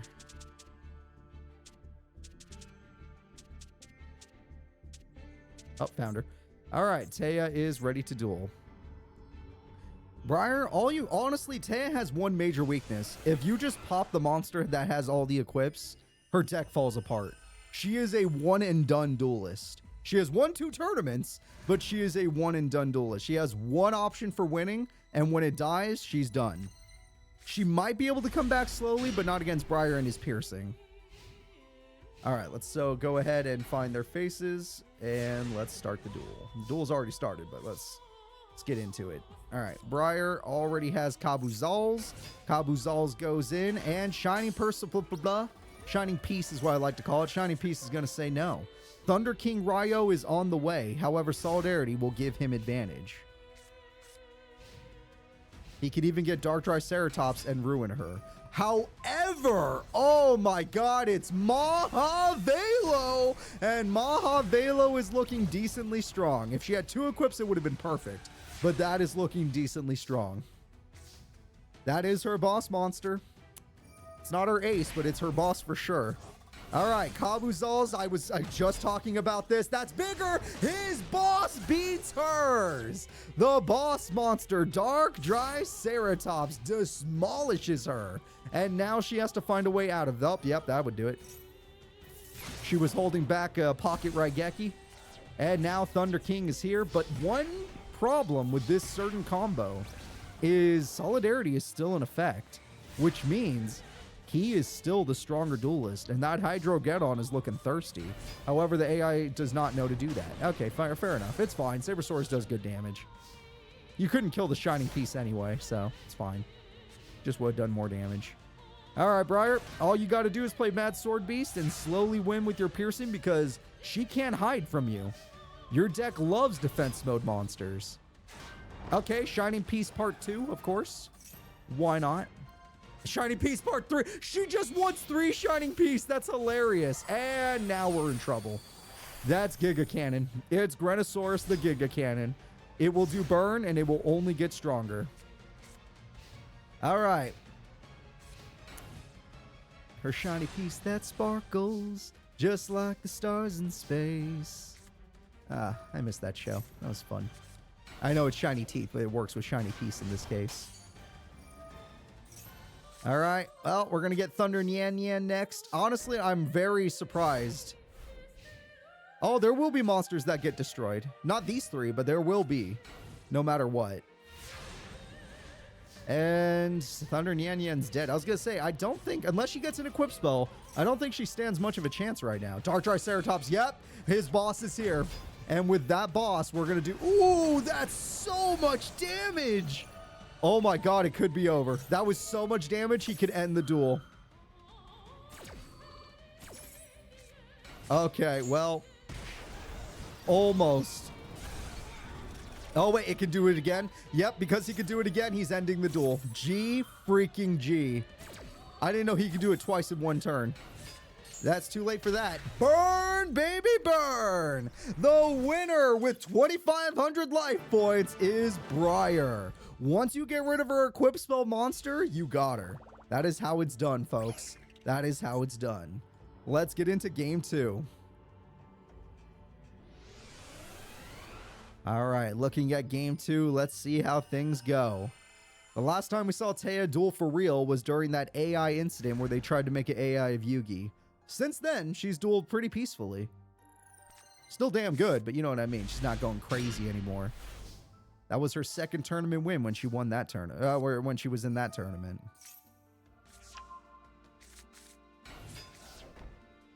Okay, Sabersaurus is here. Raigeki early is a very bad idea. And that Harpies ruins her entire deck, so even if she gets an equip spell, it's ruined. And no entry. Dude, it's beyond ruined. She is beyond ruined. Harpies will destroy. You don't even have to Harpies. You could save it for later. It's even better. All you have to do is... you even have MST. All you have to do is attack with a dinosaur and you win. Smart man. This intelligent man has the counter to Taya. If you kill her back row, she doesn't stand a chance. Cooper, do you like Pokéduel or Mariomon more? They're both really good. I have no judgment. Both of them are really good. Mariomon has the best looking sprites I have ever seen and is an incredible story adventure. It's super funny. Pokéduel has a lot of love put into it. It's Yu-Gi-Oh based, which gets, you know, bonus points. They both have their strengths and weaknesses. Mariomon is prettier and has a cooler and funnier story. Pokéduel has a lot more Pokemon to mess around with. What about Digimon Emerald? I love Digimon Emerald. That is the most basic one, but I love it. Ooh, she lost Dimensional Prison. That's brutal.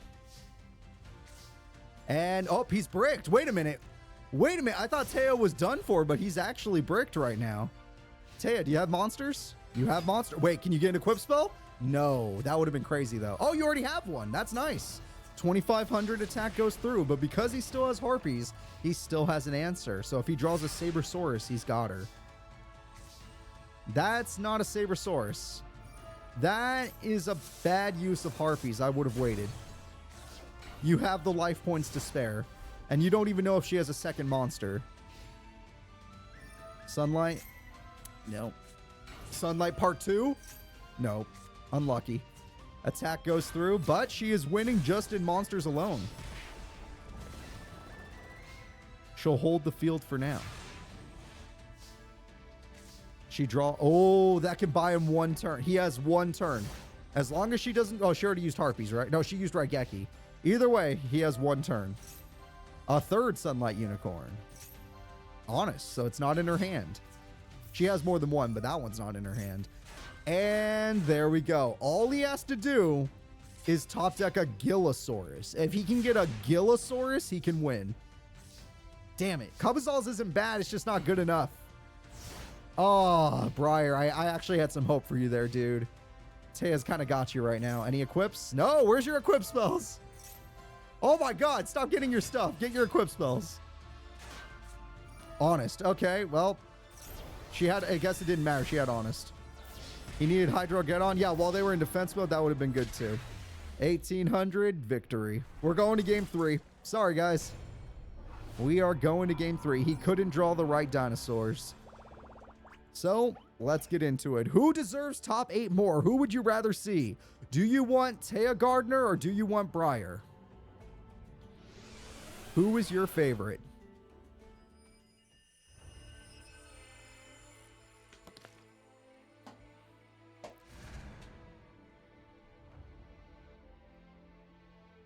Okay, heart of the cards coming through. We got ourselves a lot of decent dinosaurs. No tributes, but good decent dinos. Definitely will give her a run for her money. And from Taya Gardner, she needs to start with an equip to beat that. Sunlight Unicorn will help. Yeah, well, you know what? That's an equip, but that's not what I meant. It's the wrong equip. Wow, that's a terrible use of Honest. Absolutely dog use of Honest. Could not be worse. However, she has traps. Interesting. He did get his boss monster. He has 2 of these if he wants to just tribute one of them. Or he can go all in with 3 monsters if he summons Black Brachio. Or take it all back. He's going all in. And he's going to exceed a Giga Cannon. That's a scary card.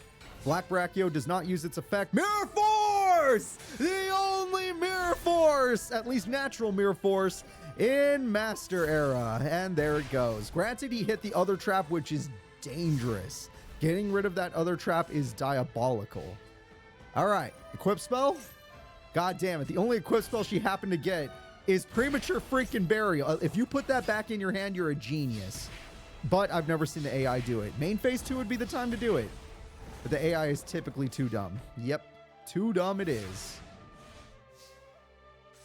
Solidarity, that's how you beat her. You can get bigger than her. Kabuzal's has 25, but it's going the wrong way and almost ended the duel. If her AI was just slightly smarter, all she would have to do is put Honest in her hand right now. Come on, AI. No, not that one. It's the other monster. Or you could top deck DD Warrior Lady to make up for your terrible AI winning you the match. Taya's going to top 8. Taya Gardner's going to top 8. She may not be smart enough to put Honest back in hand, but she is smart enough to win. And that is game. So let's go ahead and let's move forward. Briar did really good today. He had both of his matches were very tight, very extreme. He took a game on Taya, but he could not take it home. So he is done. Even Tricky Tommy gave him a run for his money, though. All right, let's see what happens. I can't do draw. I can't draw, so there's no way we're going to make adult versions, and I will not be using AI for anything. The only thing we have is Microsoft text-to-speech to do those, what is it, those voices for the Ignis things, but they, I mean, even they're out of the story, so it doesn't even matter anymore. All right, the next thing we're going to do is Kathy Catherine, the cat girl, versus Vetrix. All right, here we go. Kathy Catherine, the cat girl, is going to be taking on Vetrix.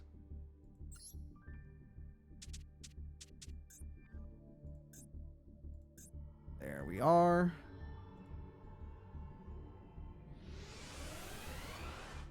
Hell, if Briar had won that match, and if Vetrix wins this, he would have had 3 Exceed users in his bracket. Granted, though, 50% of the people here today are Exceed users.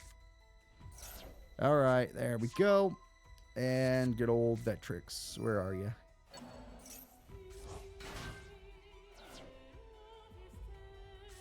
And there we are. Okay. So far, so good. Everyone's on the field. Everyone's faces are ready. Are we going to early Raigeki? Early Raigeki is probably not the best idea. We're going to need that later, but screw it. And Rescue Cat, it is time. Rescue Cat gets 2 more cats. These, well, otter counts. 2 more adorable things. Put it together. You get yourself a Mannequin Cat, which is her boss monster. She's going in for 2,000 damage. And she has a handy-dandy trap card that might be able to save her if he gets a special summon off. Let's see. Okay. If he uses both of his effects, there is a chance that magic cylinder will have insanely high value. If he just nerfs her, then it won't be as important. Oh, his effect is negated, I guess? Or he's not using it? Okay, it's fine. Either way, we have ourselves another one. Another one. How will you deal with this one? All right, 2,000. 1,400. Not even worth using your trap yet, but she'll find the time for it. Ayers Rock Sunrise is looking pretty good. Ayers Rock Sunrise takes advantage of all the cards in the grave, nerfing the opponent and still not being willing to use anything. Yeah, that field spell's a problem, I agree. That field spell has become a major issue.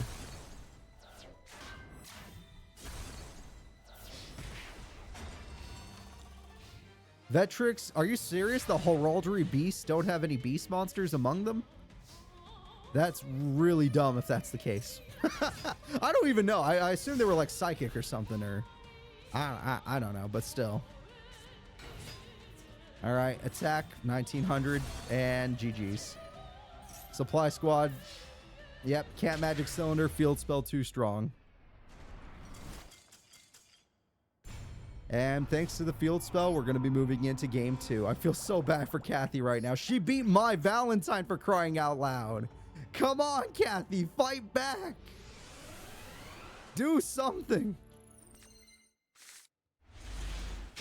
Don't waste your Raigeki again. She started both duels Raigeki. Don't waste it.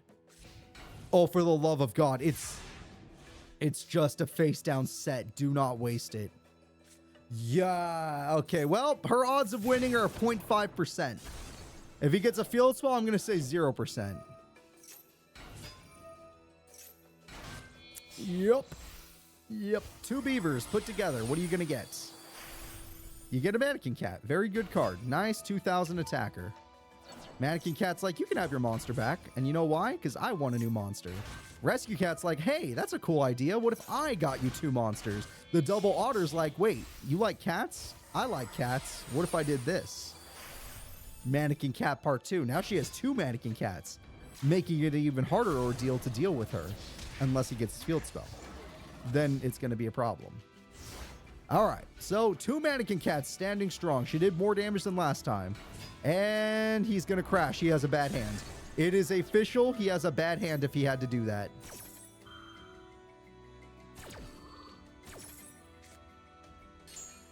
There we go. We got Amber Conway. She has Harpies to guarantee that card can't do anything. If she goes all in this turn, she wins. She wins. If she goes all in, she wins. Please summon 3 Mannequin Cats. Rescue Cat. What do we got? Who do we got? We got 2 more monsters. You need a Monster Reborn. You have to.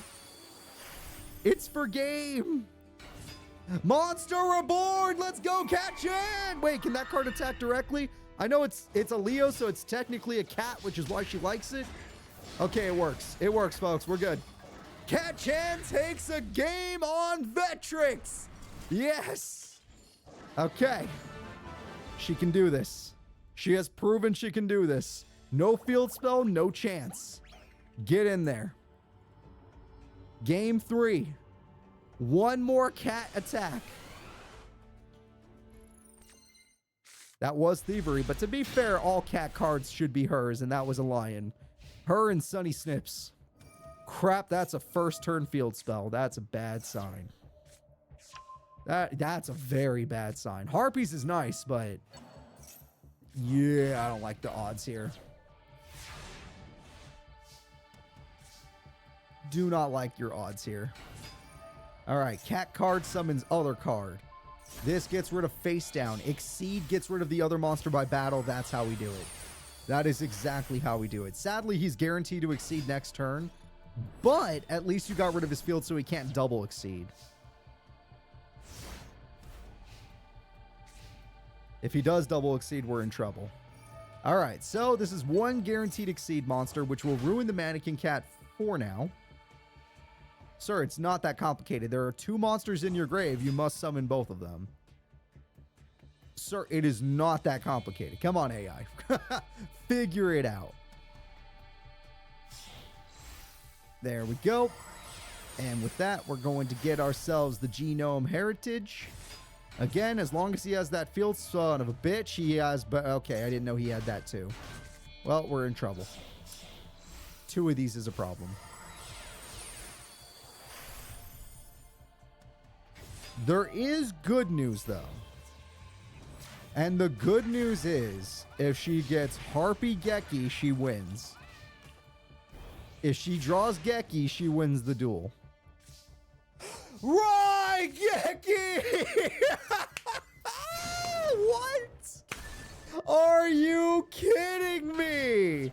The 1200 attack freaking otter go. Why are you doing this on main phase 2? Why are you doing this on main phase 2? Why? Oh my god, she still did it though. He has to top deck. With his top deck, he throws away a card. And why on God's green earth did you do that on main phase 2? You still have a chance of winning because he can only summon one monster. And Mannequin Cat's like, oh, you want to summon monsters? I'll show you mine. He is so screwed. He is so screwed. There is hope in this world. Is she going to exceed? That is the question. Will she exceed? No need to fear. Exceed is here. Which one is good? It's going to be Mannequin Cat. She loves her Mannequin Cat. I can't believe it. I cannot freaking believe it. Everyone doubted Cat-chan, and yet game 3, here she is, showing up for, okay, why'd you do that? I mean, I know you're stronger at the moment in time, but, oh, it's because it's, okay. Oh, you're going to go even harder. You're going to go even harder than we expect. You got triple Mannequin Cat. Genome be damned. You're too weak. That's fine. Absolutely fine. Why did you not set that? Oh my god. It is a flip effect that can pop the field spell. Why did you not set that? I can't believe it. She might have just thrown. She might have just thrown. On main phase 2 again, no less. There is still a chance if she can get another tree otter.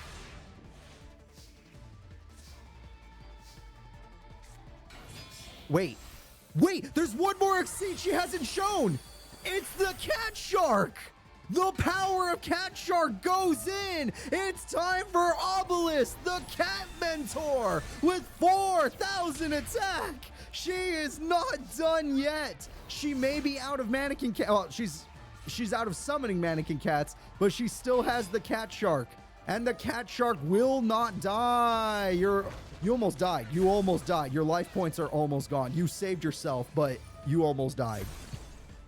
If she draws a monster, she wins.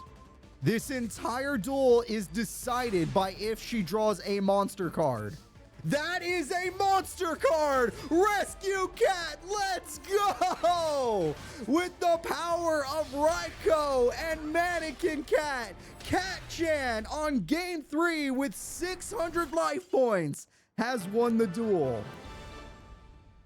Holy crap, I can't believe it. Vectrix lost to Cat-chan. Catherine. Amazing. All right, let's go ahead and let's move forward in our tournament. That was hype as hell, but there's more to be had. More hype duels to be had. So, moving her to top 8, let's see who's up next. The next duel is the sad Odeon Ishtar, a man who is ducking me in another Let's Play, and he will be taking on Poseidon. Odeon Ishtar versus Poseidon. All right, so let's see what happens here.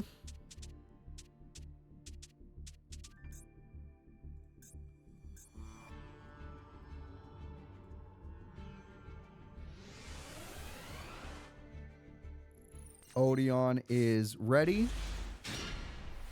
Poseidon will be joining him very soon. And let's see how it goes. Odeon has a very basic hand that Watch Cat could help him, given that he did not get what he needed. And he did not even use it. Weird. That card will slow down Poseidon and just a really good classic card. This card says, you cannot slow me down. I will just special summon. But now you left a monster that's decently weak in attack mode, so Tomato can eat. No, not that card. Use Tomato. Oh my god. You are ruining your defenses. Okay, well, I guess we're going to make do with this. And with that, we got our special summon, and that gives you Poseidra. Yep, boss monster time. And that pops Wall of Illusion, so there's nothing to fear. However, Mystic Tomato, do you have a better target? Nope. All right, Mystic Tomato gets Tomato. That is the last Tomato in Odeon's deck. Odeon gets Wall of Illusion at the improper time. It would have been better earlier where you could have stopped him. Metal, that's how you do it. That one trap card right there, that's how you do it.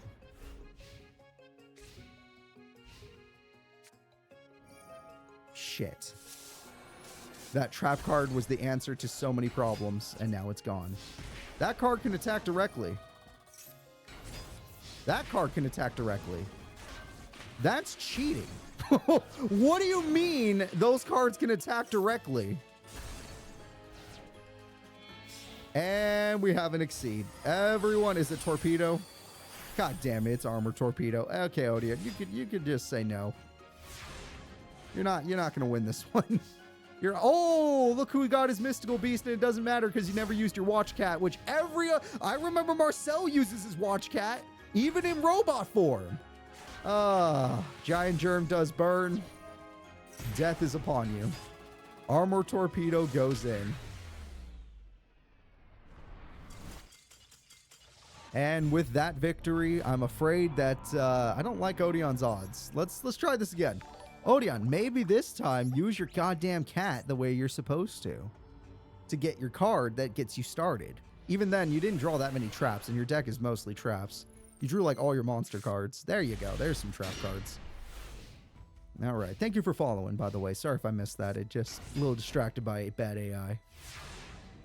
Who won? The winner was Poseidon. Pot of Greed comes through. He needs his spell card to summon his boss. This card beats the other, but I think Poseidon will use TT. That was the most obvious play. Poseidon is an Ocean Duelist. Ocean Duelists love themselves some TT. That is a lot of back row.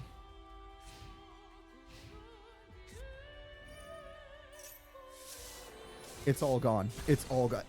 Every single time. Every single time he gets his card, it's gone. The Harpies is brutal today. I feel so bad for this man. Monster board doesn't work unless you get your spell card, which you have not drawn. All right, you did steal a stronger card, though, so I guess that works. Oh, Poseidon wave. Poseidon says no. Poseidon says no. All right, let's see what else. Oh, we got ourselves an armor. Oh, wait, no, this is 2 level 4s. What does 2 level 4s make? Abyss Dweller. I forgot about this card. He used it earlier. Abyss Dweller gets rid of the other monster. The Destructor is just standing there like, what am I supposed to do? Who's going to help me? Don't use your Premature yet. Just wait for your spell card, dude. Oh, wait, that card uses its effect still. Dark Droid nerfs them, and now he's stronger. Never mind. I forgot that was in the grave. Classic Dark Droid has done it. And he can still set a Wall of Illusion for safety. Okay. Sadly, a 1600 beater is probably not strong enough. It totally is strong enough. Holy crap. There is hope for him. If he could just top deck his spell card, he can have his boss, and his boss can get infinitely powerful. Or we can go that route. Or we can go that route. Everyone, we already seen it. He's had synchros in previous tournaments. Let's see what he gets. The one that pretty much everyone has. Let's do it. If it wins him the duel, I do not care. I do not care as long as he wins. All right, we got 6 and 6. These two powerful cards are now going to work together. There are no traps to be worked with. Poseidon says no, but it only works once. Poseidon can only say no once. Odeon has field advantage. Poseidon has life point advantage. The only thing that would be scary... Well, no, Magic Cylinder couldn't save him. There's nothing. There's absolutely nothing. Granted, that is a trap card. Maybe TT. Water Duelists typically have more than one TT. However, he's not summoning. Odeon has this in the bag. We're going to go to game 3. Even if he draws a monster, he does piercing. Why? Why, Greek? God damn it, Poseidon. I hate you. Oh, look what he drew. I can't believe it. The Thunderclap. All right, more traps. Come on. Come on. Oh, you got it, but it's too goddamn late. Unless you... Well, you know what? If you get a tribute, it's fine. If you get a tribute, it's fine. Come on. Draw any monster. Any monster card. We know he set a Raigeki. Raigeki is... I mean, not... He did have a TT the whole time. He did have one the entire time. Let it be known there was a TT this entire time. Pot of Greed. What a top deck. What a top deck from this god. There's the 1400 damage that he needed. Oh, hi there. That almost ended the duel. God freaking damn it. You could still win this. You just got to Geki into a 1400 beater. Geki into 14. That's not 14. And if you play it, you nerf yourself. You had to normal summon it and then Raigeki. Oh my god, he wins! Toriental Reborn! Poseidon wins again! I can't believe it! You can't stop this! Odeon is so unlucky. It is ridiculous. I am super sorry, folks. Odeon was so close, but Raigeki into a bunch of other bullcrap ended his time here. Poseidon is in top 8. Maybe today he'll go even farther. The next duel will be between Aja Yusa and Jess Test. Aja Yusa is a pretty dangerous duelist in the Master Era. She is very good at countering people's decks. Let's see what happens. Alright, Aja Yusa and Jess Test. Both characters are almost ready. Poseidon won. Alright, let's do this.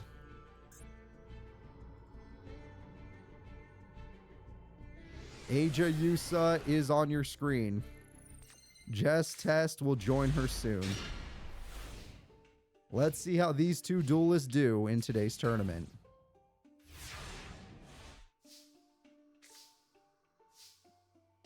Alright, Supply Squad. Send you that card. Advanced Ritual Art very early on. Goodbye, Yaiba.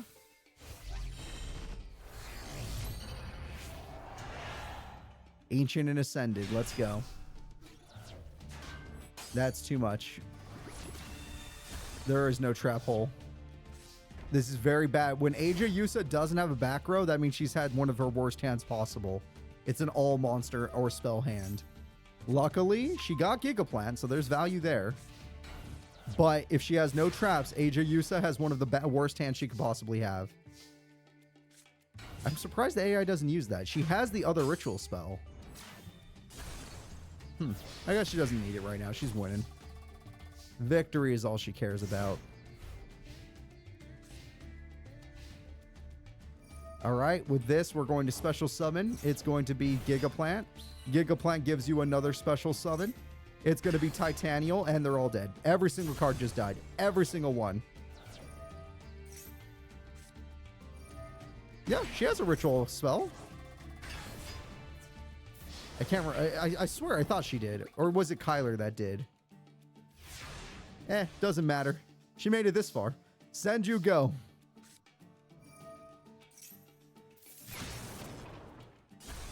Senju, get in there. 1400 damage goes through. Gigaplant, Titanial, everything is dead. Aja Yusa, what will you do? Nothing. Go! Shit, wait, no, don't go. Wait, don't go. It's a trap hole. It's guaranteed a trap hole. Don't do it. Don't do it. Don't do it. You're gonna kill it. Oh, wait, that's even stronger than trap hole. Shit. 3 dead cards then. I probably put it in the wrong deck then. Doesn't matter. She's made it this far with it in every single tournament she's been in. Oh my god. How is she even in this? You can, you know, if you want to count that, go ahead. We haven't been counting that today, so might as well. Go ahead. Full house! Oh no! With her full house, you'll... Oh wait, that's her boss. It's Aja Yusa's boss. Aja Yusa's boss monster is here. And with her boss monster, she receives... Oh wait. Oh no! Your boss is weaker than her boss! No, there it is. There we go.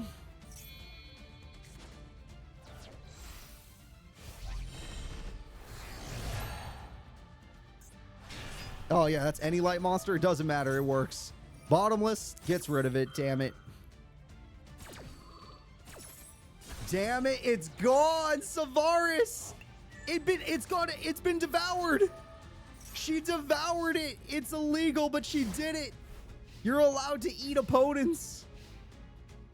All right, what else does she have? She's going to play another trap card, which is just infinite at this point. Technically not theft. She was just hungry. It's not thievery if you're just hungry. Okay, it's a little thievery if you gain like attack points off of it or something, but she didn't. She already used all her ritual monsters. They're all gone, I think. Yeah, she already used them all. If she has her trap, you can't beat Aja Yusa. The only people that can... Who are the anti-trap decks? Okay, Esperoba could beat Aja Yusa. Esperoba definitely could. All right, game 1 goes to Aja. Game 2, let's hope for something good. As long as Aja does not get her traps, you win. And if she does get her traps, you better have harpies. All right, with this hand, you can get both your cards. You can get Manju, and Preparation of Rites gets you the other. Or, sorry, you can get Advanced Ritual or the other ritual card. And you can use Manju to get, or Preparation of Rites to get the ritual monster. Let's see if you do it. Okay, so far she's doing this correctly, but I see 2 traps. And they didn't use it on Manju, so the odds are not good. Odds are not very good.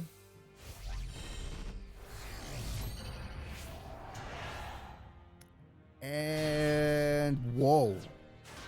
She didn't use the traps at all. Oh my god, they're not trap hole. It's not trap hole. What is the other trap card? Monster Reborn, is it even worthwhile? I mean, that card's fine. It's just not very powerful. It's fine. It's not worth, in my opinion. Why'd you put it in defense mode if you knew you had Geki? Oh, no! Aja Yusa is bricked. She threw it all away. Aja Yusa is officially bricked. Yes, her opponent died. She doesn't matter. That bottomless ain't coming back.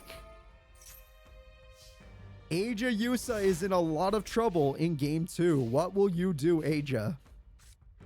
That's a lucky top deck. That is a very lucky top deck. Dear Lord.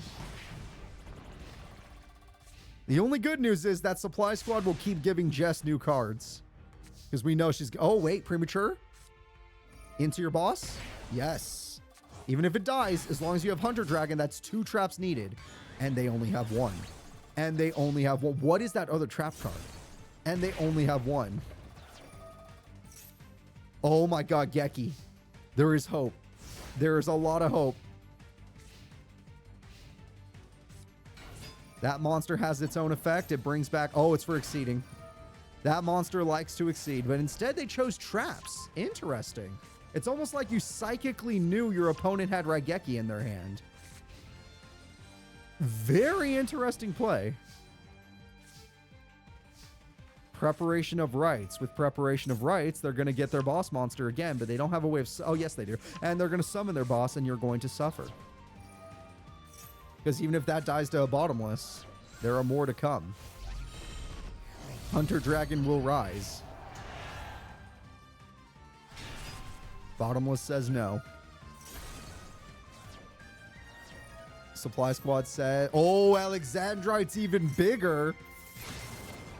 Again, we don't know what that other trap on the left side is. We know that you're about to die to trap hole with spikes. We all know this. But you have enough life points to win. Unless Aja Yusa gets another card to get out her Exceed. She needs a special summoning monster. That card doesn't work for 2 turns. You have to wait. Next turn, she's online. But this turn, you get one chance to win. Jess Test, you must win right now. That's it. That's it, Jess. That's how we do it. It is Savaris. Advanced Ritual R. You're out of normal monsters.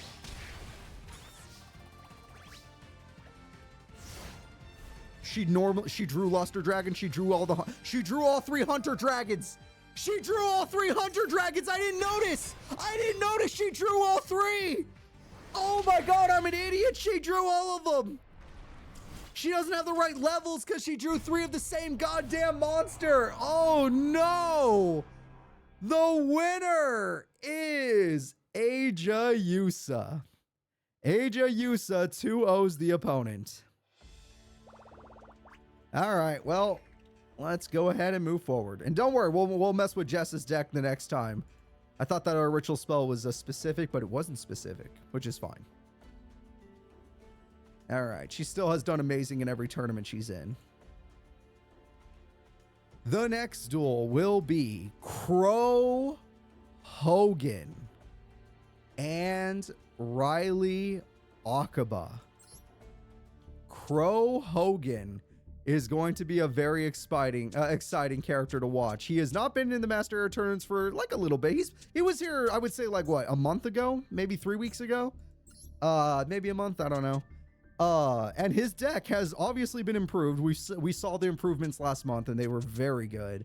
So I'm excited to see how he'll perform today. Riley Akaba is an interesting first opponent though.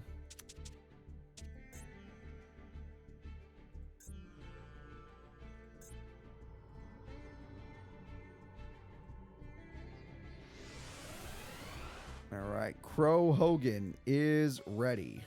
Riley Akaba is ready. Let's watch and enjoy.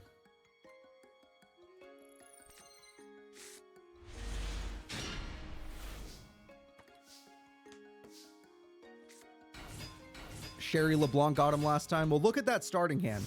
Did everyone watch that? This is one of the fastest duelists in the Master Era. One of the fastest characters, and you, goddamn. God damn. Oh my God, he's gonna try an OTK. He's gonna try. Another one. Wow. It's a good day to not get Geki'd. Yeah, no, seriously. All right, well, he summons one of his cards, and that card hits hard. It's not enough to OTK, I don't think, but it's pretty good. Oh, Magic Cylinder would have stopped it anyway. All right, so Crow is still basically got game. Next turn, it's over. That trap card is going to be insanely strong. That Synchro Monster super strong. Exile Force seems desperate, if anything. Not even going to use Exile Force for its effect. We're going to Exceed instead, because why the hell not? And we're going to summon Sky Blast. Are you going to use it right this time? Oh, look at that. The effect you almost always use. And you're gone, which means game. Unless you have a trap card. And that is game. He started with 2 Black Sonics and 4 monsters. That's all he needs. He doesn't even need this one. It doesn't even matter. Bird up indeed. And with that, he's going to go ahead and summon one of these guys. Hello. 3,800 attack ends the duel in 1 attack. Dear Lord. Crow Hogan had an insane starting hand. And that Rector. I feel super bad for Riley. This is why he was the hero at one point. He won 2 Fortune Cups for crying out loud. Let's see if he can win this tournament as well. Riley, are you going to try and stop him? Because it was an amazing thing when you won against your first round opponent. Everyone was shocked at that. But I'd love to see you actually do something. Yes, there is a trailer at the end of the day. And this trailer pertains to next week's episode. Pot of Greed comes through, and that's not helpful. Yep. Crow was once one of the strongest duelists in the world. That is correct. Times have changed, though. Too many new bloods are coming in. Scary duelists. Hell, he lost to Sherry, and Sherry was not even that new. And we got Endless Decay. That's 4,000 damage in one turn. Jesus Christ. That damage is insane. He has one monster and one trap card. Supply squad, you need more monsters, right? Yeah, you don't need shit. She's going to win. Riley Akaba's going to wreck her. Riley Akaba wrecks Crow. Perfect victory. I owe her DP. Absolutely perfect. And let's go ahead and get into game 3. Riley destroyed Crow. He had a terrible hand that time. He went from perfect hand to terrible hand in like 2 seconds. Now let's see what an average hand looks like, because I'm assuming we're about to get the one that's not too good, not too bad, just right.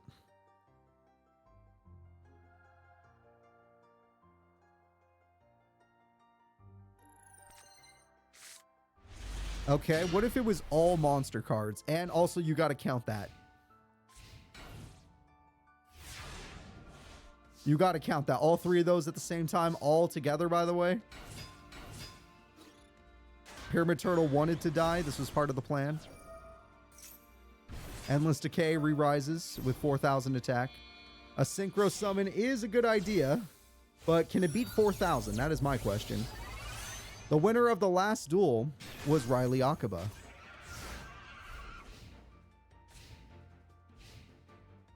With this, we get Pyramid Turtle, Premature Burial. Pyramid Turtle again. We have ourselves an Exceed monster. The Exceed monster Riley Akaba will be choosing is Tornado Dragon. Oh my god, she's trying to end it, but she doesn't. She needed one more monster. If she had one more monster, she would have ended the duel. Guys, Crow is on his last leg. It is over. The Snowman, a Synchro Summon, it needs to be bigger.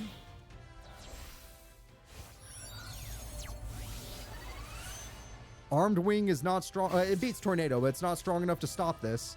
Kalut wouldn't have saved him anyway, so it makes sense to use it. Not really. It was dumb. Either way. That Black Sonic controls the whole duel. Unless she draws Harpies, it's over. He can win. This entire duel was decided by him drawing that one trap card.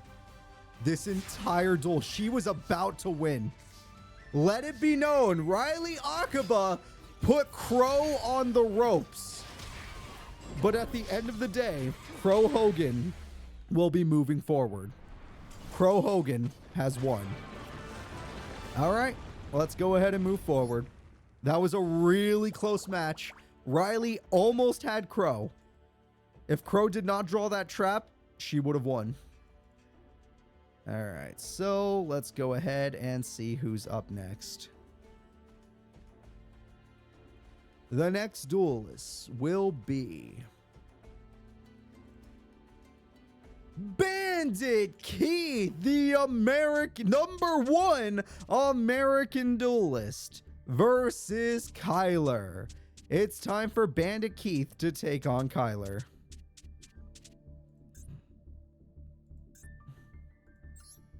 Now, Kyler did do pretty good in his first duel. He surprised us when he beat Eliza Littlefoot. But Bandit Keith is built of stronger stuff. Even stronger than a dinosaur deck. He's got his machinations. Let's see if they can win him the duel. Kyler, let's see if your dragons can save you.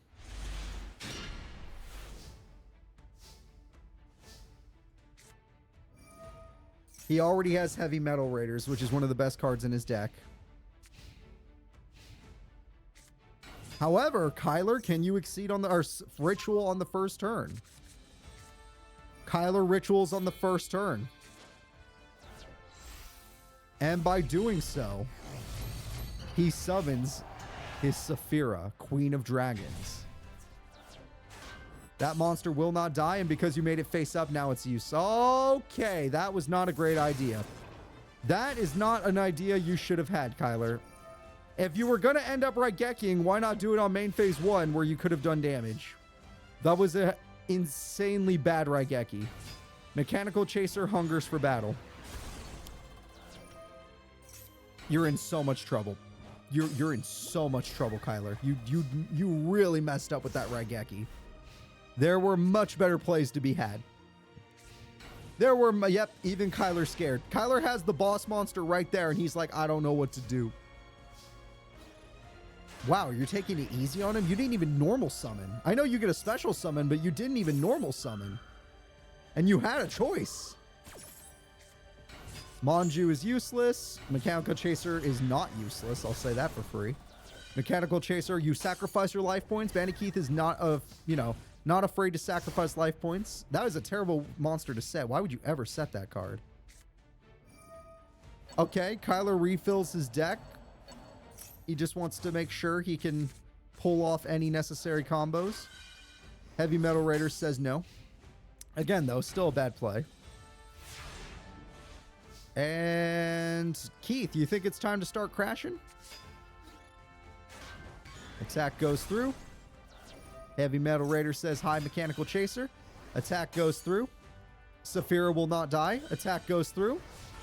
Saphira will die. And you have one turn, sir. You have one turn. You're right. That's another Mechanical Chaser. Good point. He got 3 of those naturally. All right. What you got, Kyler? Manju. You know what? Even if... Oh, wait a minute. Wait a minute. What is this 100 IQ, 150 IQ play? If you ritual right now, that was amazing. Yeah, I'm giving you a clap. I don't care if you lose this duel. You're getting a clap. Great job. Great play from Kyler. That is super smart, and you don't normally get to see it. Even if he loses, I don't care. Credit to Kyler for making that play in general. An AI making a good play is a rare sight. All right, Bandit Keith can buff his monster up, but he will not be able to destroy the opponent until next turn. And even then, he probably won't be able to. All right, Kyler, got any other sweet plays you want to show the class, or was that the last one? Ooh, it's Scissorman. Nova Summoner will die. Kyler's just trying to stall for time. Bandit Keith is about to summon his Scissorman card. Not an attack. That was a horrible play. All right. The Scissorman is going to die. Because you didn't play it in attack mode. Or you didn't attack with it. You should have attacked Saphira. It was only 1,500 life points. However, that card's really good. All right, we attack again. And Kyler is almost out of here. His life points are struggling. Nova Summoner stands strong. Oh, now you'll do it with Blast Spider, though. You wouldn't do it with the other one, but Blast Spider for sure. I think it does, what, 700 burn? I don't remember. Yeah, it's not enough to end the duel. Not enough to end the duel. In fact, if you get 2 Saphiras, you can win this. Or a Wattail, that works. No, you have to crash before he gets more monsters. You fool. Oh, it didn't matter. He drew pot. It was over. It was, oh, no. He drew 3 Heavy Metal Raiders. What? 3 Heavy Metal Raiders. Granted, pot was involved, but still, it's crazy that before he drew a second monster, he drew all 3 of his field spell. You need a monster card. That works too. You know what? Screw it. Yeah, go for it. Do it. Limiter removal. There you go, everybody. The winner is El Bandito Keitho. He won the duel. And I'm going to go ahead. We're going to move into game 2, but I need a bathroom break. I'm going to run to the restroom while the duel goes on. I'm going to assume Bandit Keith is going to win, so hopefully I make it back in time. Everyone do the commentary. Bandit Keith versus Kyler, game 2. Let's begin. All right. Nope.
3-tail? Oh, he's power bonding? Wait, what? What the hell? Oh my god, it's Gatling Dragon. What? Did Al? Oh, it still wins. He still wins by damage. I was gonna say, what? Did Alice take all of his heads?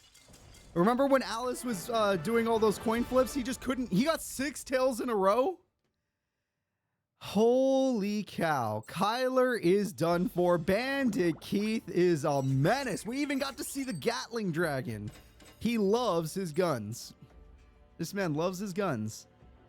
All right, so let's go ahead and let's move forward in our tournament. Thank you all for your patience with me.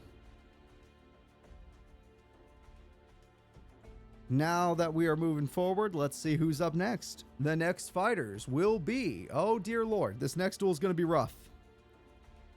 The next fighters will be Yusei Fudo, the man who has almost won so many tournaments, versus Chum-Lee Huffington, a man who won the Squad League Championship, so technically he won a tournament, even if it was only 1/3 of a gold medal for him. All right, Yusei, the almost great. Chum-Lee, actually great. The problem with Chum-Lee, though, is he's not as fast as Yusei. He's not nearly as fast. This is going to be a brutal duel, one way or another. All right, so let's go ahead and let's see what happens. We got the Chum-Lee Huffington, and we got Yusei Dafudo. There he is. Yusei versus Chum rematch. I'm assuming Yusei won the last time they fought. Nimble Momonga is a strong start for Chum-Lee. He'll buy him life points.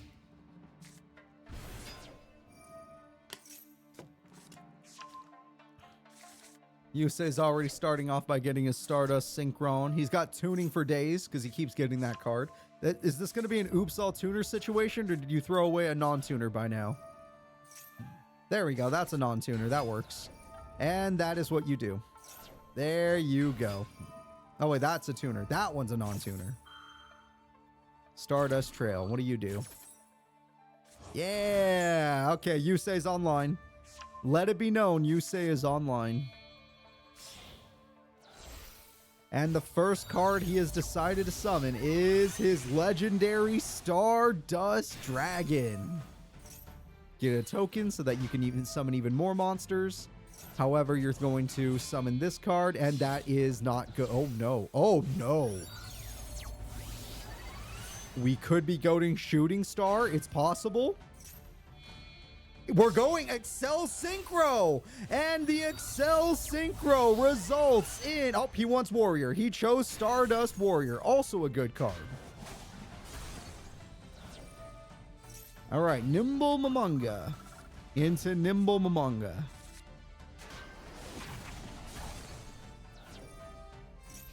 Very nice. Yeah, he has Starlight Road, so you can't Harpies or anything. I don't like your odds right now, chump. You might as well kill something, yeah? Granted, I think if you kill the warrior, something bigger just comes out. Did you steal Stardust? Did you just steal Stardust Dragon? Oh. Luckily, he does get to do this. Road Warrior, which is still stronger than Stardust. Okay. Any reason you didn't... Oh, yeah, because Road Warrior. Still. Yeah. It turns out picking that one Synchro monster was a good idea. Oh, why did you do that exactly? Oh, because you could just bring it back? You can bring back that... That's allowed? Wow. Is that an animal or a hawk? That's a Momonga. That's a Momonga right there. It's like a squirrel. Damn. Damn. The chump luckily has healed up a lot of his life points, but he's in a really bad spot right now. Oh, no. Oh, no. Oh, he didn't. I thought he could use the draw power effect. Maybe not. Maybe Junk Synchron says you don't get to use their effects. Fair enough. Yako's not a bad choice at this point in time. You know what you need? You need a good old Wild Nature's Release. Another one, apparently. Hex Seal is nice and all, but you would need to use King of the Swamp to get Poly. That almost worked. Wait, why'd he target that one? Wait, why'd you target that one? Oh my god. He gets another Road Warrior, or does he even have another Road Warrior? He gets Nitro Warrior. Nitro Warrior is good. That's a good card. He can crash if he has to. Rhoda comes through. Doppel, it's over. That's the end of the duel. That's all he's been waiting for, is a level 5 Synchro Summon. This is where his deck is fully online, is when he gets a level 5 Junk Speeder. Even if there's only 2 cards to summon. Oh, wait. There's nothing to speed into. However, who needs to speed when you can just do this? Assault Warrior. Okay, that's interesting. Oh, we're going even higher? Oh no, he got rid of all the monsters on the field. Gyakko Gire isn't strong enough anymore. Gyakko, no!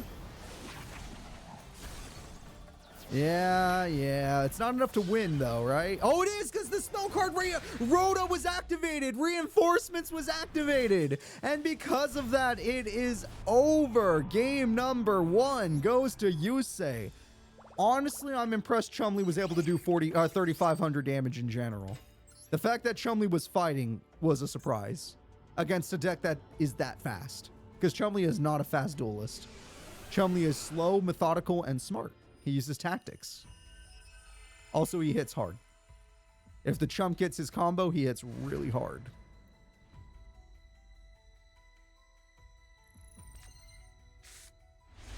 That is Master of Oz on the first turn and Nimble Momonga. This is an insanely strong hand for the chump. That is not a good sign.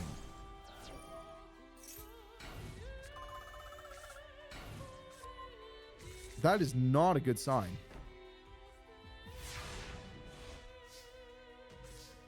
Polymerization. It is time for you to stare down the strongest card in Chumley's deck and one of the strongest cards from old Yu-Gi-Oh! The Master of Oz. Dude, if he had Wild Nature's Release right now, you would have lost the duel. Do you understand? You could have lost the duel if you were not... You got lucky that you didn't lose. Any tuner and you're online. Any tuner and you're online. There you go. That is all you need. And we got Doppel Warrior. And Ojama says no Doppel Warrior, but doesn't matter. He can use the tokens. The tokens cannot be tributed, but they can be synchroed. So this does not work on this specific opponent. This strat that worked on a tribute deck does not work on a synchro deck. However, he's going to let those tokens stay put. It was still probably worthwhile because Doppel would have been way more threatening. Junk Speeder arrives. Junk Speeder couldn't beat Master of Oz. At most, it has 36. Also, you didn't use Junk Speeder's effect because? Because? Is that going to have 52 and win in one shot? The winner is Chumley. The winner is Chumley. He just was big. Chumley was like, I'm bigger than you. Oh, you have to summon 3 tuners, but his field is full. The Ojamas mattered. The Ojamas mattered, everybody. And because of that, the chump has taken a game on Yusei. Let's go to game 3. Can Chumley knock Yusei out immediately? Will Yusei have 0 wins? It'd be really funny. To be fair, Riley almost knocked out Crow immediately. It was only because of a trap card Black Sonic at the very end that he survived that duel. He has Wild Nature's Release, and he could fuse if he draws Poly. Okay, well, he has Wild Nature's Release. That is the... Why did you set it? Why did you set it? Why? Oh my god. No! What does he do? Is that the same start? Why? Okay, he has 2 traps. They have to do something. Holy shit. Hex Seal It confused. That's Master of Oz. Wild Nature's release. You have to have it. Call of the Haunted will save you. No, wait. No, it's exact. It's over. Chumley Huffington defeats Yusei Fudo with exact damage. What the hell? Yusei sucks. Chumley's the best. Chumley deserves his DP. Holy crap. That is incredible. The Chump with his Master of Oz has made it to top 8. That is incredible. Yusei Fudo be damned. I don't care how good his first duel was. The second duel was closer. The third duel was all Chumley. The next duel will be Mindy versus Tanaka. Old schoolmates, 2 people that attended Duel Academy during the worst era. During the time where Duel Academy had a straight up murder happen. So let's go ahead and see what happens. We got ourselves a reunion duel. Yusei was playing chess, Chumley was boxing. Well, Yusei's not very good at chess, obviously. And Chumley's a damn good boxer. All right. Was that the highest attack of the day? Is 7,200... Or no, wait. How much attack? No, he had more. How much attack did he have? 79 or something? No, he had even more. He had 90-something. 79? That's how much damage he did. How much attack did he have? I completely forgot. Once it leaves the screen, it leaves my mind. I don't have a great brain. He had, yeah, you're right. He had 79. He did 71. You're right. You're right. You're right. Thank you. Thank you. Good memory from you guys. You guys are good at this. One of these days, you all need to become Let's Players or tournament makers. Your time is coming. All right. Mindy versus Tanaka. Let's do it. Mindy is ready. Tanaka is ready. Mindy was always a very strong duelist at Duel Academy. She got better with time. And Tanaka was the strongest duelist, and he fell off with time. No offense to him. He's still amazing. He's just, he went from number 1 to not number 1. And that is not good. You pissed him off. He waited for the Ring of Destruction, and you pissed him off. Tanaka is online. Tanaka has his big boss monster.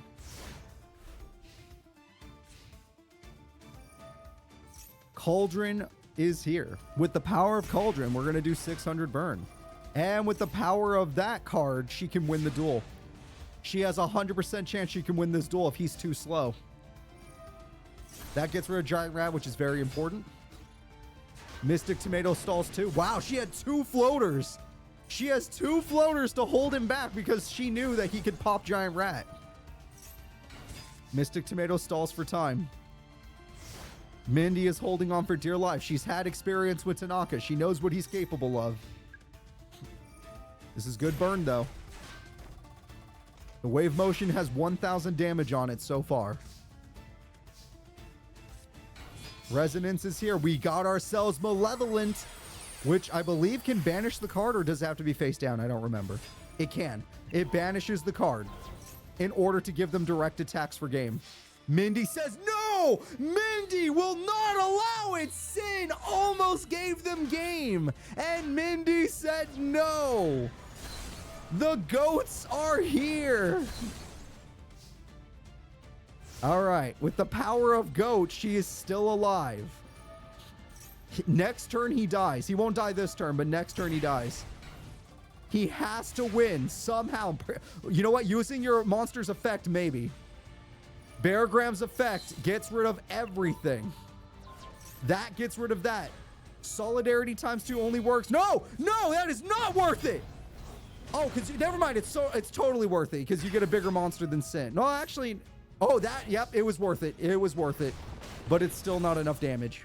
As long as she has a monster, it's not enough. Cannon Soldier, she had it the whole time. She didn't care. She doesn't care. Bird Queen Mindy, how dare you doubt her? Mindy is ready for anything. Tanaka, a damn good duelist, is not always ready for tactical duelists. He can go toe-to-toe with some of the best beaters. He is as fast as some of the fastest duelists, but he's not very tactical. And his opponents, if they use tactics like Blue Angel, Bakura, or Mindy, they struggle. She played him like a goddamn fiddle. All right, we got Doom Dozer, we got Pot, we got Shrink. Shrink is probably worthless against this opponent.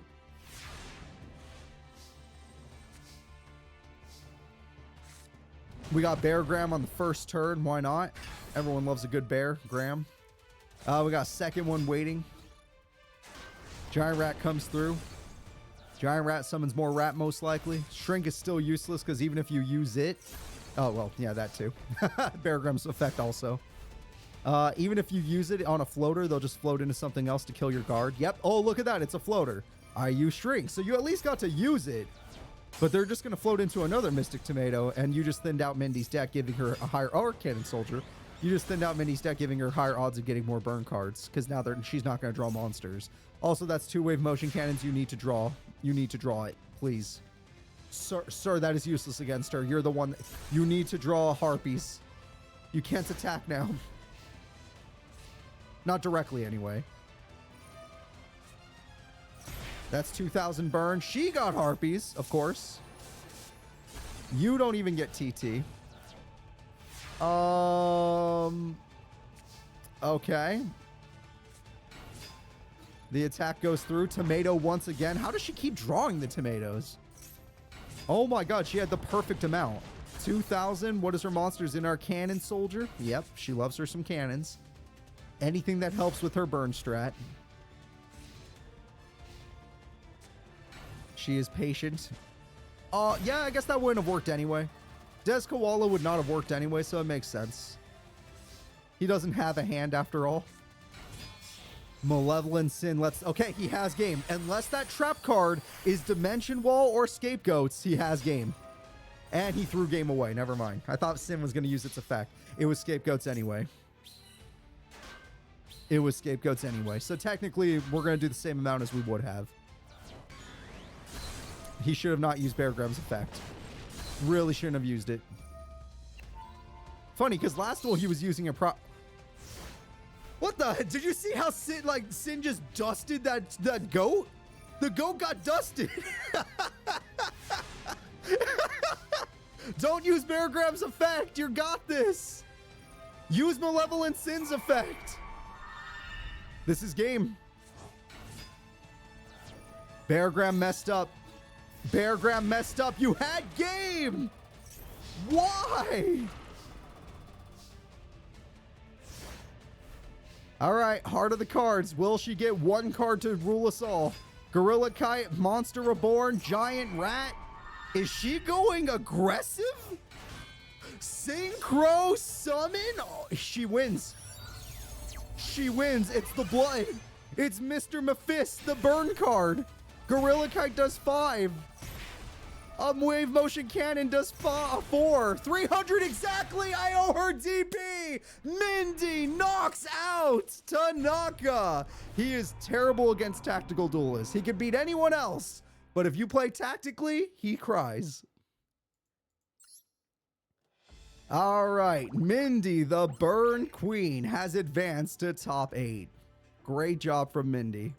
Tanaka had that duel, and he threw using Bear Graham's effect. All right, looking forward, our top 8 competitors at the Kaiba Dome are Mindy and Chumley, old school chums. Chumley was at the school during the first season. Bandit Keith and Crow Hogan, 2 heavy hitters. The strongest duelist versus the fastest duelist. Aja Yusa versus Poseidon. That's going to be a good match. And the first match will be Taya Gardner versus Kathy Catherine, otherwise known as Cat Chan. All right, Taya versus Cat Chan. Let's do it. I forgot Taya was still here. I thought she lost to Briar, but I forgot she pulled off a win with DD Warrior Lady at the end. Taya Gardner. Let's see what we got. Right.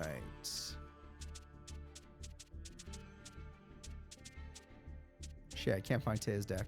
Okay, she's here, right? She's here somewhere. Yep, I'm just blind. She was right there. And now we need Catherine. Where's that cat deck? All right, we're good to go. Thank you all for your patience. Let's do this.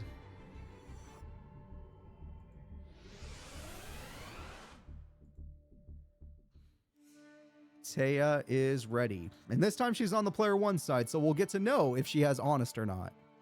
Which is the only thing interesting about Taya if she's on player 1 side. She does not, but she has double mage power. Alright, mage power goes in. Mage power goes in. Statistically, the best Master Era duelist is Priest Seto. Supply squad is here. And we have ourselves a set. DD Warrior Lady or Sunlight if you want to try another. Oh, wow. You can't because of Raikou. Oh, no. No. She lost everything. Because Cat-chan happens to have a dog card, she legit loses everything. That is brutal. And what did we say about Taya? Once she loses her equips, the duel's over. I think we're going to have to stand by it.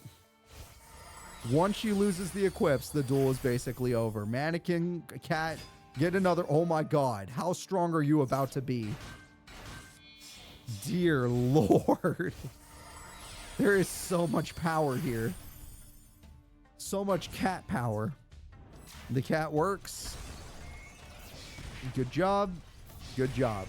Taya Gardner is bricked. Unless she gets one equip spell right now, she is bricked. And she is done for. Shining Angel could stall for time. Raigeki, yes, it can destroy. But we've already seen... Look at the hand difference. Look at the size difference. We got a problem here. DD Warrior Lady. I would have went with Shining Angel, but, you know, to each their own. To each their own. Let's see what they do. Pot of Greed. Jesus, that hand. And Nimble Beaver gets Nimble Beaver. And these two beavers go together, and the final Mannequin Cat is here. If you kill this cat, then you... Well, actually, you're about... No, because they're going to summon another monster. And they refilled. Yep, you thought it was over. If you killed that last Mannequin Cat, there was a chance, but there is no chance. They're all gone. They're all back in the deck. Ayers Rock Ruins, DD Warrior Lady. These two cards are here. We're going to exceed again. We can make more Mannequin Cats, though. If you do, you're going to have to sacrifice one. Unless you have another special summon, because you still have 5 cards, Cat-chan. Nope, you're going to sacrifice one. This Mannequin's gone for good. That one's not coming back. And Taya, with no life points left, has to make a miracle happen. That's not worth that. Why an attack? Wow. I'm sure you had a strategy. I just don't think it was worth. Either way, Magic Cylinder basically meant that duel was over no matter what. So we're going to game 2. Great job from Cat-chan. Catherine has won. Moving over into game 2. There's not much you can do. If she loses her equips, it's over. She's supposed to be a one-shot win. She beats you really quickly and then goes on with her life.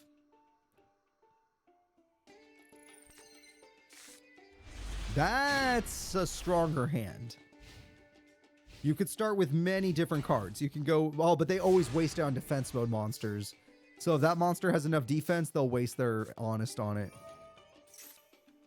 Or United We Stand will be top decked and now everything's in danger. Unless it's a dog again. It's a dog! She got the dog again! Equip spell destroyed. And she has cards in the grave to revive now. Yep. The doggo has made Cat-chan unstoppable. Taya, yep, and she put cards in the grave, so now she can bring one of them back. And Rescue Cat brings out 2, so she didn't even need to bring that card back, honestly. Using these 2 cards, we're going to exceed summon a Mannequin, most likely. And Mannequin Cat's looking real hungry for battle. 500 damage, and it's gone. That is 1 cat permanently gone. 2 more to go. Did you just steal Maha Velo? Interesting. Not worth, but do not Raigeki. All right, never mind. It was worth. Both of you wasted very good spell cards. Just gone. Oh, hi there, Mirror Force. Well, now she knows you don't have Mirror Force. Sunlight Unicorn, sadly, is the only equip we've seen it hit is Premature Burial, ironically enough. Nimble Beaver gets Nimble Beaver. Here comes the second of the cats. The Mannequin Cat Part 2. And it is stronger than you. However, honest. Since it's not banished, it's not technically gone, though. We know it's still there.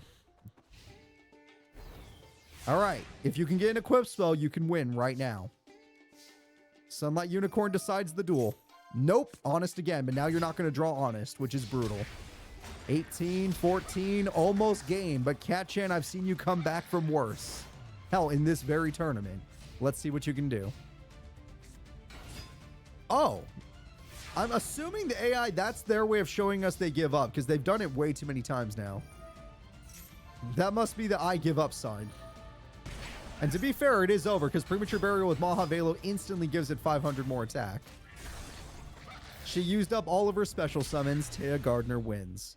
Even though 90% of Taya Gardner's summons that duel were normal summons, she still wins. So, let's go ahead and let's get into Game 3. Taya wins Game 2. We are going to see which character deserves to be in semifinals. Who would you rather have? Taya, Legendary Duelist, Cat-chan, Cat Duelist with Cat Deck. I like both. Taya's really cool, and Cat-chan uses cat cards, which I think is funny. And I like that they do really good in Master Era. It's a win-win for me. The fact that both of them are cool, that just means win-win. Do not waste your equip spells on turn 1. God fucking damn it. It is the worst time to use it, and you just use it anyway. You should have just played Thunder King and saved Maha. Okay, well, I think we know who won this one. Someone that relies on their back row just got turned 1 Harpies because she went too aggressive on a turn that did not matter. Well, I guarantee you know what's going to happen next.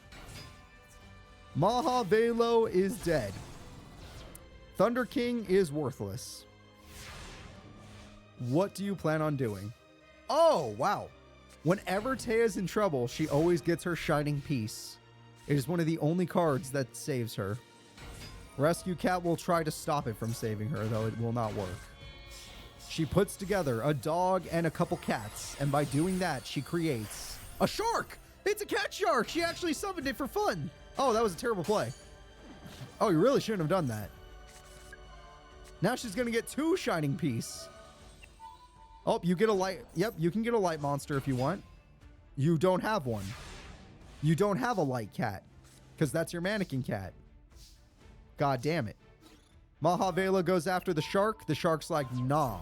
Oh, wait. You didn't use that properly. You're supposed to use the other cat shark effect. All right. Supply Squad is here. Pot of Avarice is here. With this, they can refill their entire deck. Yep. There are no cards in that grave now. Maha's dead. Doesn't stand a chance. We got ourselves another monster, which has another monster. This card does a popping effect. Goodbye, Peace. Without Peace, you're in danger, but we all know about your backup piece that you were smart enough to put on top of your deck. That's the Calibrator. Oh my god, she's had this since the Invasion arc. And the Calibrator defeats Mannequin Cat.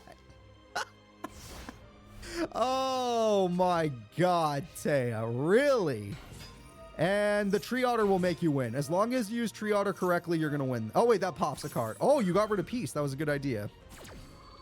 There is no more Peace on this side of the field.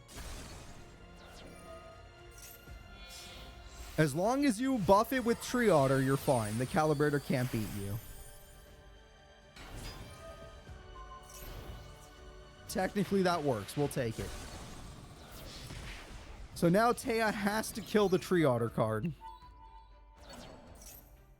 You are risky. I understand, like, oh, wait, you do have a light monster. I understand, like, you're not too worried about bringing back Maha Velo normally. But because you're fighting Taya, you really should be more worried about it, because if she draws any equip spell, you're in danger. And you know what she happened to draw? What? I'm... Pardon? Okay, no, that was also a bad... What? Why didn't you just attack the cat shark? I mean, don't get me wrong. I know the cat shark should have survived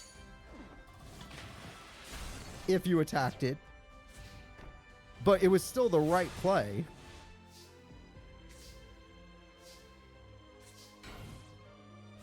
Like, I know it should have survived, but it was still... Okay.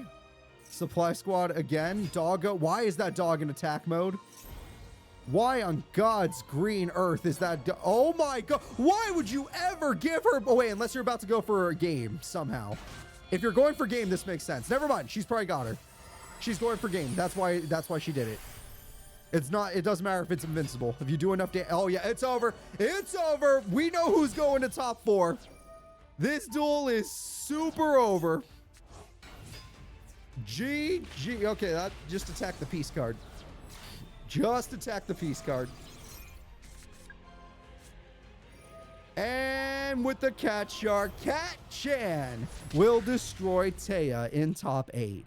And with that, Cat the Catherine is in semifinals. Great job from Catherine. All right, let's go ahead and let's move forward. It's always nice to see the cat shark do something, instead of just waste its effect like it sometimes does. So we're going to move Catherine forward. And the next duel is going to be Poseidon versus Aja Yusa. This one's going to be weird, because last week we saw Hades lose in top 8. Is Poseidon going to suffer the same fate? Or is Poseidon finally going to break that top 8 barrier that he's never been able to break? Or will Aja Yusa be a monster? All things are possible. All right, there we go. And here we go. We are all ready to duel. Aja Yusa is ready. The next duel, and Poseidon is ready. Let's see. We got ourselves a trap tricks and no traps. That's a terrible sign. This is a perfect chance for Mr. Double TT here. When your trap tricks opponent has no trap cards, despite the fact that their deck is half traps, you're in a good spot. You can at least exceed, I guess, but we all see the TT. Oh, thank God you can put a trap down. Thank God. You're going to need that. Oh, good. Good. This is good. This is good. This is going to activate the TT for sure, though. What monster are we picking? Yep, it's her boss. It's Pringula, whatever its name is. Oh, is it immune to TT? Is it immune to normal trap card? Or am I wrong about that? I don't know. I assume he would use TT under any situation. Are they immune to traps? Or... Because I've seen them get magic cylindered. I swear I have. Alright, we got bottomless. Although those are 2 TTs down there, so it's not like that's not going to work. Huh, he's in trouble.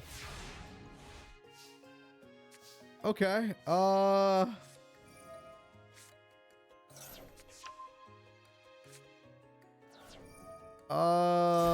okay, yeah, he killed it. He killed it. You're dead. You're both dead. Good choice. By doing this, he stops his monster from being banished. Good play by Poseidon. Very good play. He stopped his own monster from being banished, and he gets a wave. He can now use himself. Titanial may be back in hand, but there's no way of summoning it, so you're in a good spot. You're in a very good spot. TT again. Alrighty. She is completely bricked. We know the only card in her hand is Titanial. However, wait, if he summons that, it's too low attack points. She wouldn't do anything against it. And she lost a trap card. That's brutal. She won't stop the little level 1 monster. He can win. Just go with little 800 attack boy monster. Come on, Prince. Oh, next turn you're in danger. Next turn you're in danger. You get 1 turn to go as hard as you can. This is your only turn. Oh, there you go. Never mind. That changes things. Actually, I like your odds of winning this. I like your odds a lot. That card's useless. It does put water monsters in the grave. That's the only advantage to that card. The Prince goes in defense mode because they believe they've done enough damage. Titanial actually might not stop it, though. We know Titanial is about to be summoned. Monster Reborn is... Oh, you didn't bring back your Exceed? I guess this gets you a trap card, so it makes sense, but... Oh, wait, what? Oh. Man, I don't know shit about Yu-Gi-Oh! I don't know a damn thing about Yu-Gi-Oh! Everything is a surprise to me. What is going on here? I don't like your odds of winning. That's an Exceed. Aja Yusa is officially in danger. Nightmare Shark has risen for game. The Nightmare Shark... Oh, wait. Titanial tries to stop it. Titanial saves the day. Holy crap. Aja Yusa's still in the duel. That was close. Pot of Greed comes through. With Pot of Greed, she gets another Trap Tricks card, which gets her 2 more trap cards. Whether or not they're good, we'll find out later. Attack for 16. Poseidon Wave doesn't do any burn because there's no monsters, but it does prevent the attack. Wow, who called TT 3? That's his 3rd TT naturally drawn. That's crazy to me. She got Harpies! Oh my god! Exceed summon! The Harpy says no! Alumeris, that's another one. We got a new one, guys. Alumeris is here. And we're summoning another Trap Tricks card. And now we're going in for almost game. We are officially tied. Both characters are on their last leg. His final card will be set. Maybe she'll misplay and summon a really weak monster and attack the defense mode monster. We've seen it happen. No, but that is still not going to end the duel. She did technically misplay there. She bought him another... Why? Oh my god. She bought him more turns in general. In general. Oh my god. This duel. She's got back row for days. She attacks for game. Titanial end this duel. It was close, but Aja Yusa will take game number 1. Pretty close duel from these characters. Poseidon is very upset right now. Do you understand how long he has been stuck in top 8? He has been top 8 for way too long. He wants to hit top 4. Someone stop him. Well, Aja's going to at this point. She already beat him once. She's going to do it again. Now, granted, he does have Poseidon Wave with a monster this time, so there's value there. And she's like, fine, have that. I'm just going to play defensive. He'll probably use his Prince, though. The Prince of all Saiyans. All right, with that, Marksman's going to pop a trap. Shit, that was a really good play. Oh, it hit the monster. Okay. That works. No, that totally works because they... Yeah. Okay, she's in trouble. Game 2, Poseidon's looking good.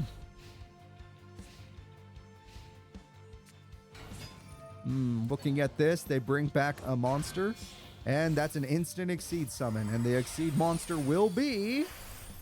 that guy, or that gal. Monster Reborn comes through. We're going to steal an opponent's card, which is kind of strange. I understand they didn't have anything in the grave, but still, that's a lot of burn. That's 1,600 burn. Her life points are decent. That's another 500 burn. Her life points are decently low right now. Let it be known, she is struggling in game 2. All right, use this effect again. That can pop cards as well. there goes your boss. Sure, he doesn't get a summon off, but he already has the monsters he needs. He throws away cards to have value later. Attack goes through. Does not attack again, even though it would have put her extremely low. Still, it's not like she's not low right now. All right, let's see it. Trap tricks. Okay, she's going to set up more traps to make sure he can't get to her. And this card has its own effect. Goodbye, trap hole with spikes. Hello, Exceed summon. The Exceed monster is the one she just had. With 2,500 attack, she has full advantage of the field. However, why would you let him keep the prince? I mean, granted, he had 2 and he was just going to use another one, but why would you let him keep the prince? The prince throws away the card, it pops your boss again. Once again, you're going to lose your boss monster. Oh my god. Oh, holy crap, she has 1 turn. She has 1 turn to turn this duel around and 1 top deck left. The last pathetic card in her deck is a trap. Of course it is. Why wouldn't it be a trap? Are you going to use your prince's effect to get rid of that trap you just saw? Maybe get a heart piece? Nope, Geki's the wrong one. Use the prince's effect? I don't think that gets rid of it. But it does give you more cards, fair enough. We have an instant synchro summon. Everyone say hello to level 6 synchro Coral Dragon. It is gone.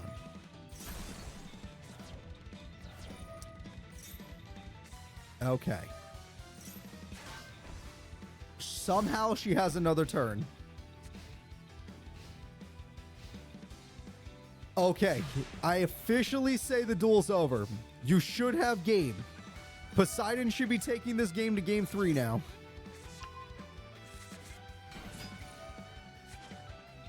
You dumb idiot. Oh, does that do something? Oh, never mind. You're fine. You're fine. She can't use that trap anyway. You had 2 cards. It's over. Poseidon wins him the duel.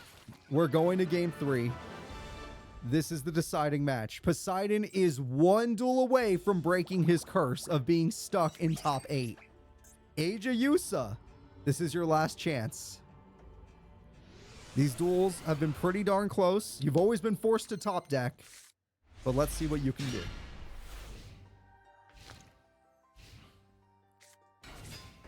Okay. She has 2 traps and a monster. Very strong start for her. He has the Poseidon guy, yep.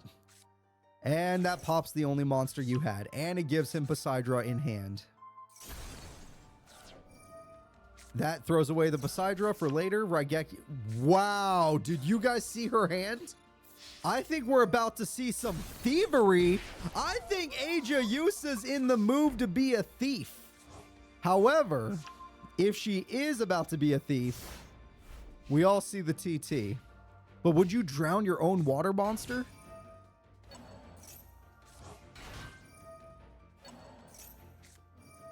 She waited on Monsterborn. Her patience is going to pay off super hard. Her patience on Monsterborn is going to pay off super hard. Monsterborn. It's Poseidon. Poseidon is punching himself. Stop hitting yourself. Stop hitting yourself. Come on, Poseidon. What are you going to do? He's in so much trouble. Oh, and you got it 1 turn too late. Your Monster Reborn came too late. Yes, you could synchro summon. That is the truth. But even if you did, what would be the point?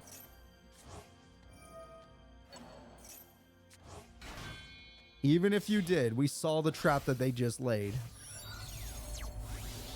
He synchros into Coral Dragon.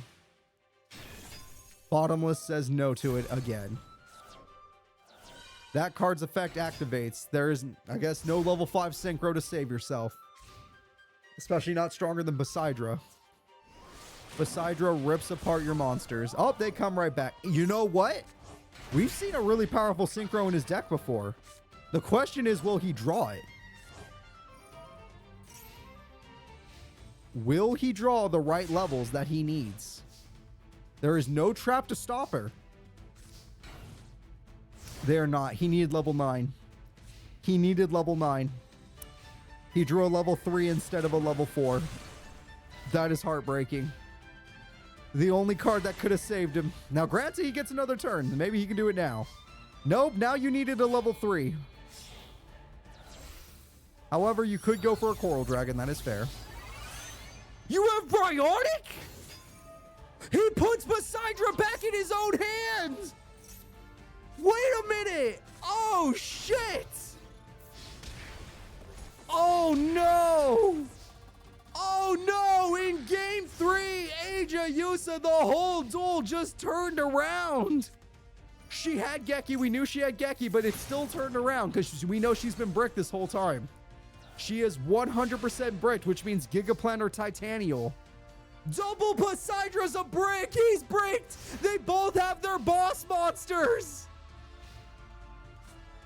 Okay, she draws a monster. It has 1200 attack. The brick wars continue. It is down to the last... Oh my god, it is down to the last freaking attacks. Every card matters. Every top deck matters. The duels are super close. Poseidon is sick of being in top 8. Aja Yusa, that takes a full turn. It's going to take too long. It's going to take too long. If he draws any monster card, you lose. There's no way. There's no way. You still have a chance. You still have a chance. This is it. She gets Titanial for this. First, we're going to go for a summon. That brings out another summon. This brings out 2 trap cards. The Void. The Bottomless. Titanial has risen for game. What a freaking match between these two characters. That was... Oh, he was about to get pie. That was down to the wire. The winner is Aja Yusa for the 3rd tournament in a row. Poseidon has been forced into top 8 as his highest record. He is top 8 yet again. Aja Yusa will be moving forward to top 4. All right. Let's go ahead. Let's move forward. The next duel is Crow Hogan. Okay. These are the heaviest hitters in today's tournament with probably some of the best records. Crow Hogan has the fastest deck in this tournament that's still in it versus Bandit Keith, who has the strongest deck in terms of power in this tournament. It is all strength versus all speed. Who deserves the victory more, Crow or Bandit Keith? Crow is right there. Bandit Keith is right there. We are ready. Let's do this. No, this is a real matchup right here. They were both in the Pro League at the same time. Bandit Keith always placed higher than Crow in the Pro League, but still, anything is possible. Sometimes they would both end at top 8. Son of a bitch didn't get his field spell. Well, that kind of narrows down who's going to win. Yup, I didn't see a field spell from Bandit Keith. Bandit Keith not having a field spell means he is in a lot of trouble. And we're going to go ahead and summon a monster. Sorry, I do not know all of these other synchros that Crow runs.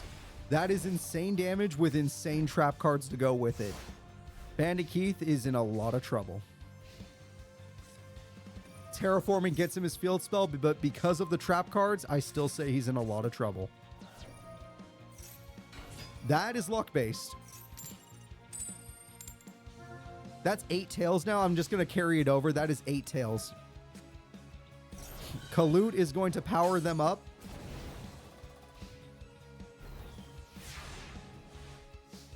I have no clue how he's only getting tails this far.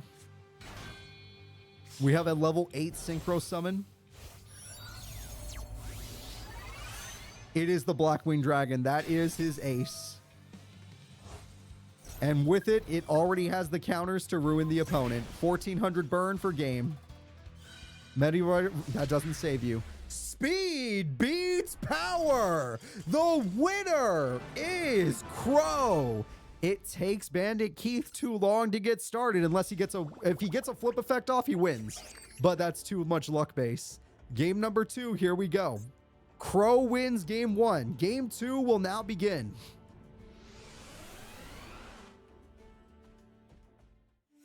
Keith isn't cheating, that's the problem.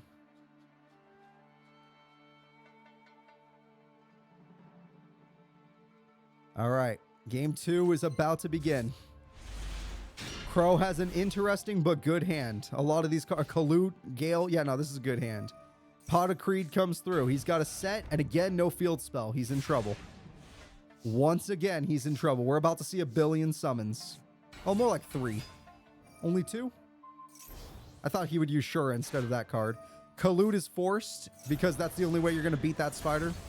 But it was worth because now you get this card's effect. Goodbye, Harpies! Oh, no. Harpies is gone.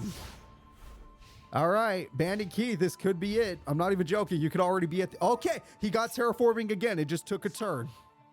This feels like the exact same duel, except Bandit Keith has to do better this time. He has to kill Gale. Metal Morph! Why not? I don't even hate it. That's fun.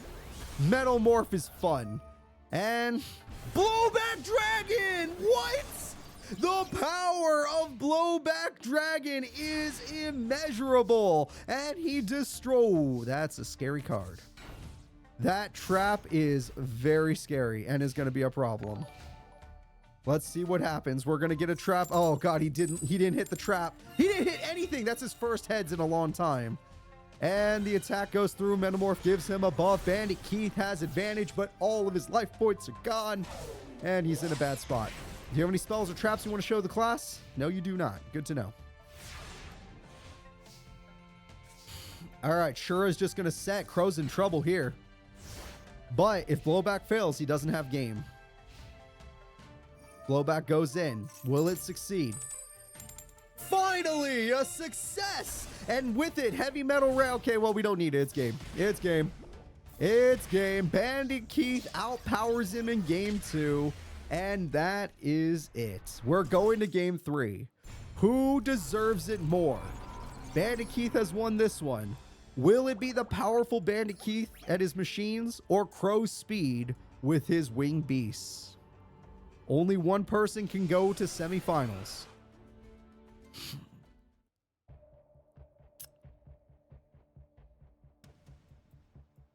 Okay.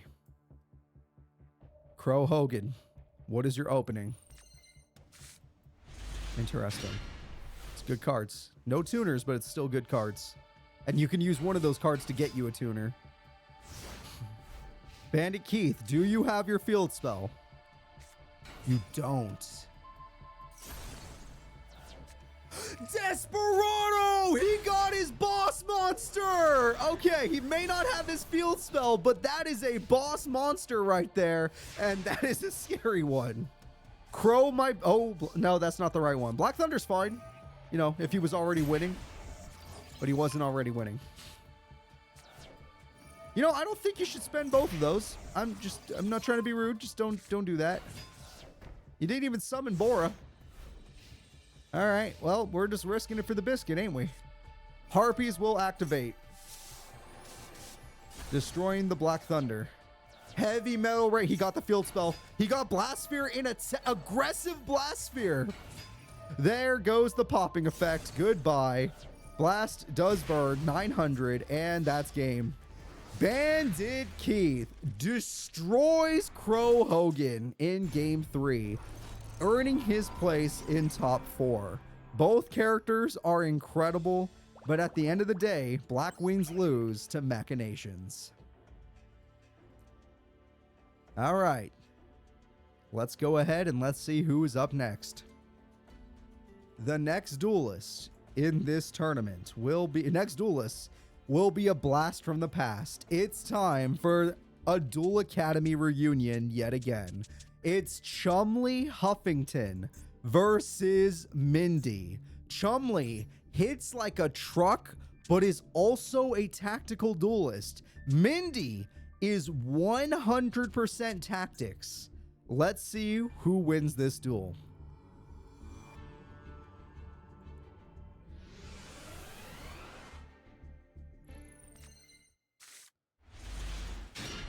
The chump has Ojama Trio with Gyakogire. His tactics are already set up. She already has her burn set up. She has a really good start so far. Sure. Good start from her. That pot of greed. Let's see what he gets. Interesting. Are we going to see a floater battle? That's Ojama Trios. A floater battle has begun. Who will win in the battle of flotation? Mystic Tomato searches out a Mystic Tomato. Giant Rat gets a rat. The floater battle continues.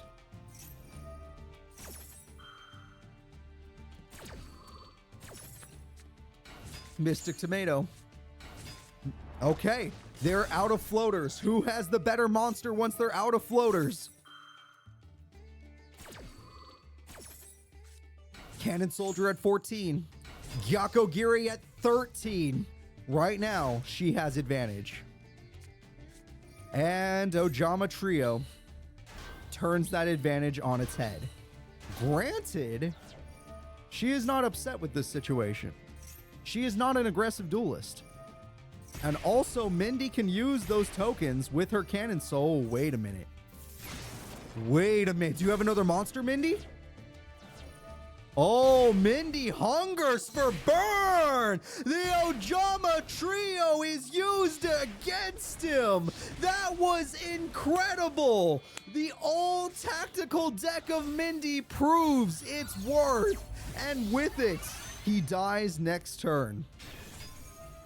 Next turn, he dies. He has to draw Harpies. It's over. It's completely over. Yup. 100% game.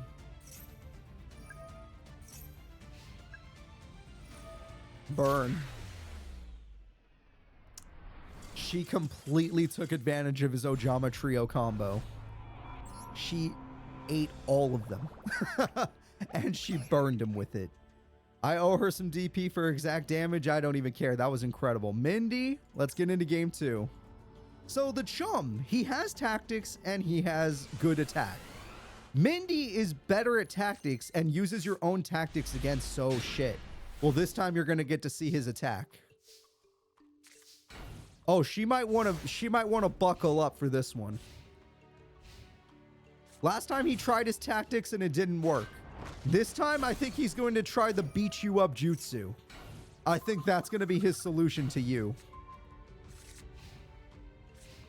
One trap to try and stop him. If it's Magic Cylinder, maybe. You didn't need a normal summon, but sure. Polymerization. The chump has his Master of Oz, a card that got him this far. That is actually interesting as they both burn. And his Nimble Momongas are healing him. Speaking of Nimble Momongas, he has to top deck a Gyakogire because they're both gonna... No! There is none! She got Raigeki again! Oh no! Oh no! Yeah, no, you lose, dude. I don't like his odds. Like, the only way he wins is Gyakogire. It is the only way. Oh, it's over. It's over! She's got him. She's got him 100%. Mindy is going to top 4. Exact damage. I owe her DP again. All the duel points belong to her. Mindy is in top 4 of the tournament. The chump could not defeat her. Tactics are her domain. Don't even try to dwell within it. So, let's go ahead and let's get into our semifinals. The semifinalists of today's tournament are... Let's take a look. Mindy, Bandit Keith, Aja Yusa, and Kathy Catherine. The first duelists will be Kathy Catherine versus Aja Yusa. Aja Yusa's bottomless trap deck versus Kathy Catherine's cat deck. It's cat versus trap tricks. Let's do it. Semifinals has officially begun. Kathy Catherine is ready to duel. Aja Yusa is ready to duel.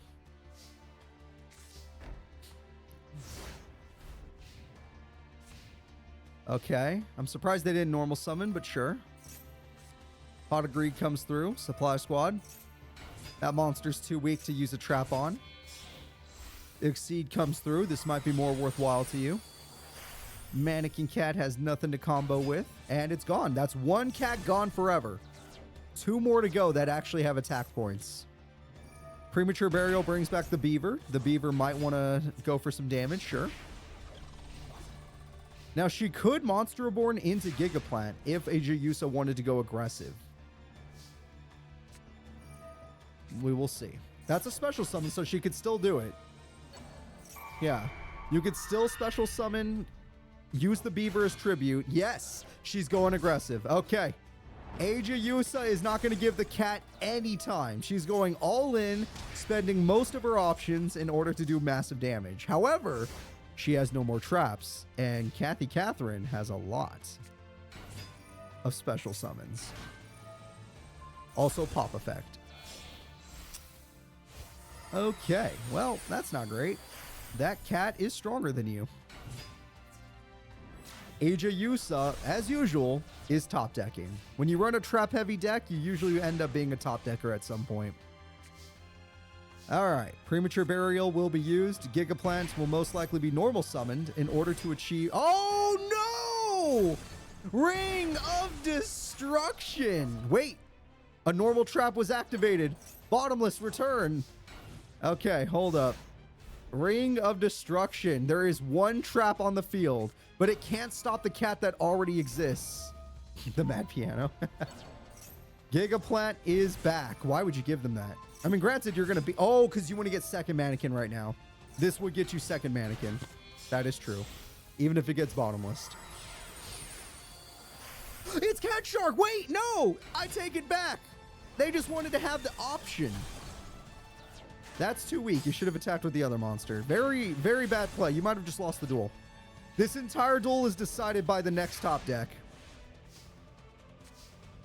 Is that enough attack, or is it... It's a defense... Wait, is she dumb enough to attack with Cat Shark? Because AI's been doing this since Treeborn Frog and Suzoji Shriek. Are you dumb enough? And why is it water monsters? It's over! The AI will never be fixed. It is over. Get wrecked. Okay. We're going to be moving into game number 2. Kathy has lost game 1. It was a little brutal. Curiosity definitely killed the cat on that one. You're right about that. You guys are so smart. Now we're going to see what happens. The winner goes to grand finals. Where this is game 2. Right? Am I wrong? I don't remember. I assume these duels take longer because of all the traps involved. So yeah, this is game 2. And is that pop again? Yup, that's a pop effect. That's a mannequin cat. This is a similar start. We all see that, right? Like, this is a very similar start. Okay, at least it wasn't banished that time. Monster Reborn has high value right now. With the power of Monster Reborn. Oh, I thought you were going to steal Mannequin Cat, but I guess you're going to tribute either way, so it doesn't matter what you summon. And Gigaplant is here. Starting next turn, Gigaplant will be online. I don't even know what a Chem Critter is. I'm sorry. And we got ourselves a Nimble Beaver, which gets a Nimble Beaver. Doesn't matter what you exceed, you can't beat a Gigaplant. You could stall, though. That is very true. A Cat Shark is adorable, and it's not going anywhere. Your deck is now online. Gigaplant normal summon. Now it's time. Special summon the Trap Tricks. There's nothing you want to target. This card's like, wait, I'll special summon myself. And they're too dumb to force the Cat Shark to do its stuff. Either way. It also could be just like, it is just immune for having a water monster. All right, dog, mannequin cat.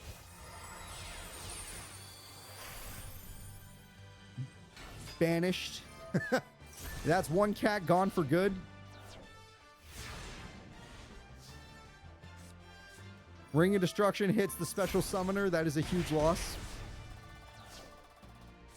This card has its own effect, though. Let's return the trap cards. Yup. Yup. That's good for later. And we have ourselves an Exceed. What Exceed do you think would be good right now? Your boss monster, sure. To each their own. The boss monster stands its ground. The opponent stands their ground. Interesting. Are you going to bait the cat shark into attack mode? Oh, no! Okay. Are you going to bait the cat shark into attack mode with that card? Yes, I think you are. Okay. Well, here we go. Normal summon, cat shark. Oh, wait. You're going to mess up with that one instead. 1400 deflected damage. Ayers Rock brings back the other mannequin cat. Mannequin cat is going to die again. Okay. You must draw level 4 for game. Nope, that takes too long. You baited them, but they could just go... Oh, wait! You could just summon Gigaplant! Oh, what a play! Gigaplant normal summon for game. Aja Yusa is going to Grand Finals. And Catchan will be in the Bronze Blaze Breather match. Aja Yusa is in Grand Finals of the tournament. Let us go ahead and move forward. So... with Aja in Grand Finals, who will be her opponent? We have some insanely dangerous opponents here. Both of them were top 8 in the Pro League. Hell, Bandit Keith was top 2. Bandit Keith, the power destruction duelist, versus Mindy, the all-tactic duelist. It's power and destruction versus pure tactics. Who will win? I give her the DP if I owe her. All right, there we go. Let us begin. Who do you guys believe in more? Bandit Keith or Mindy? Tactics or burn?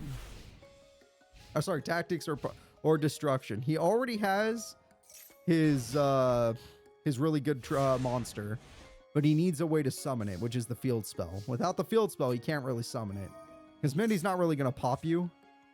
That hand is horrifying. That hand is horrifying.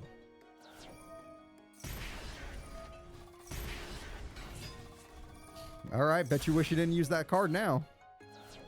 Desperado is here. Monster Reborn is here. Mechanical Chaser is here. Mindy, I'm so sorry. I am so sorry. That's a turn 2 victory. Fastest duel of the day. Bandit Keith wins with his immeasurable power. Okay. He's too good. He might be too strong for her. He might be too strong for her. Oh, no. That was a real ZOTK. Turn 2. That was his first turn. Oh, man. Oh, wait. Why did I get rid of her face? Sorry. I was so demolished by that duel that I just said the match is over. No, she gets a game 2. I'm sorry. Let's go to game 2. That first duel should be a sign that we're in trouble here. He has his field spell. Okay, better start. She has Cauldron. So far, so good. Don't put that in attack mode. Okay. You know, that's why I like Chumley. Chumley puts that in defense mode. Everyone else puts it in attack mode. Couldn't tell you why. But every time Chumley played, he put it in defense mode. Okay. That's going to be a blowback dragon. So even if you do get to heal for a little bit, that blowback will probably pop your burn card.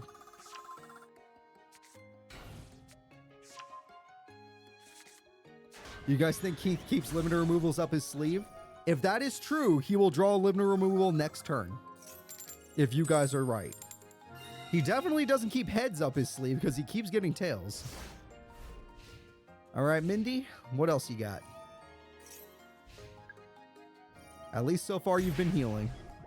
Harpies, he lost his field spell. He's actually vulnerable. Without his field spell, well, I mean, he's still stronger than this character specifically. Without his field spell, he doesn't have guarantees. Cyber Jar is a little unnecessary in my opinion. I looked at it and I'm like, oh my god, you and your bad luck. How many tails does this man get? I swear. Bang. Okay, that time he got lucky. No, he didn't. It's Fencing Fire Ferret. No. She played you like a goddamn fiddle. All right, so Mindy is still about at 8,000 life points, and she's got this duel pretty set up as long as she gets a trap card. She just needs one handy dandy trap that blowback doesn't kill. Wait, is she gonna go aggressive? Oh my god, without his field spell, she's gonna beat him in battle? He needs his field spell? I can't believe it. I can't believe it. Thanks for clipping that, by the way, Laser Mike. The freaking blowback dragon is dead. Mephisto controls the field and can burn. 600 burn. It's been so long since I've seen Keith use Cyberjar correctly. When was the last time you guys saw Keith set his Cyberjar? Like, can you even remember? I can't. All right, this entire duel is decided by this Cyberjar. She gets 1. Oh god. 2. Oh no. Oh no. Oh no, it's over. Oh my god. Unless he gets Harpies, I'm calling game. Unless he gets Harpies, I am calling game. Doesn't matter. Doesn't matter. Doesn't matter. Doesn't matter. Oh no. That trap is gonna end this duel. You can at least try to pop the cannon soldier. Oh, you don't. Dude, you're addicted to tails today. Oh my god, she had wave motion as well. Magic Cylinder's going to end this duel. This entire duel is decided right now. It's over. The duel's over. Heavy Metal be damned. Gen X be damned. All she has to do is activate Magic Cylinder and she wins. It doesn't matter when, as long as she activates it at all. Blast Spider can do a little bit of burn, but that really does not matter. He might summon Barrel Dragon right now, his most classic card, which we all love. But game 2 looks like it's all Mindy. Magic Cylinder. Yep, that'll do it. The winner of game number 2 is Mindy. The next fight decides it all. The winner of this next duel goes to Grand Finals. The loser goes to the 3rd place breather match and will be dueling again immediately. Who do you prefer? Do you want Mindy, the Burn Queen, to advance, or Bandit Keith and his powerful machines? Power versus Burn. He has Harpies this time, but he'll probably use it really early. Unless she starts with like a bunch. She has nothing. Oh, she has a bad hand. Oh man, does she have a bad hand. That's his field spell. Twin Barrel would be the best summon if he was actually smart. Well, I didn't expect much intelligence. If Mindy did not play any spells or traps, we know she's in trouble. Her entire deck relies on spells and traps. Her monsters are just there to you know, give her more turns. Oh, she has 2 Nimble Momongas in her hand. She had 2 Momongas in her hands. Oh my god. It is the worst situation for Mindy fans. The worst. She drew a trap, but we all see the Harpies. Not a single one of us is going to ignore it. Hey, he got his legendary Metamorph that he won in a tournament we didn't see. TT is gone. That would have been so good. That would have been a game saver. If you pop his monster, he does not care. I guarantee you. I guarantee you he doesn't care. He really does not. The only advantage Mindy has is that she healed enough where he can't just win the duel. And she got rid of his buffing card at least. Okay. He brought it back though.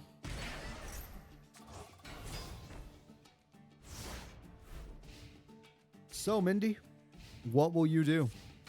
No. She has nothing. No traps, no spells on the last freaking duel. Are you kidding me? All that was left is a single Momonga, and it's over. It was a bad hand. It was a bad hand. Mindy has lost. Bandit Keith is in grand finals. Metalmorph for fun. Why not? Bandit Keith is in grand finals. I'm very proud of the guy. Mindy did incredibly well today as well, and she still has a chance at bronze. Do not forget, Mindy can still get bronze. So let's go ahead and let's see what happens. Mindy is going to stay there. Let's go to our bracket real quick so I know who she's fighting, even though I should know. I think it's Cat-chan. Yes, it is Cat-chan. All right, Mindy is going to be taking on Kathy Catherine for the bronze place match. Both of these characters have done incredibly well today, but overall, they could not make it to grand finals. So, let's see who wins this one. Will she be the bronze burn queen? I mean, she's already won a tournament in the past. It's not like this would have been Mindy's first win. She won a tournament before. I don't think Kathy's ever won a tournament. Oh, whoops. I don't think Kathy's ever won a tournament. Did I get rid of Mindy's face like a dum-dum? Good job, Cooper. Good job. Real proud of you. All right, let's see. Kathy's hand is insanely powerful. Obedience Scold is busted. Yes, Mindy's hand is much better, but like I said, Kathy's hand is incredibly busted. Mannequin Cat, Tree Otter for buffing effect. Tree Otter is good enough. That's fine. 3,000 attack. Get a second Mannequin Cat. Yep. 1 to destroy the face down. 1 to attack directly. Giant Rat stalls for time in order to make Cauldron in the other card. That's only 1,600 burn, but then again, 1,600, that's like a really good secret barrel, so I'll take it. That's fine. And I guess that was the only time she was going to be buffed like that. Cauldron is going to continue to do its burn. Fencing Fire Ferret is there.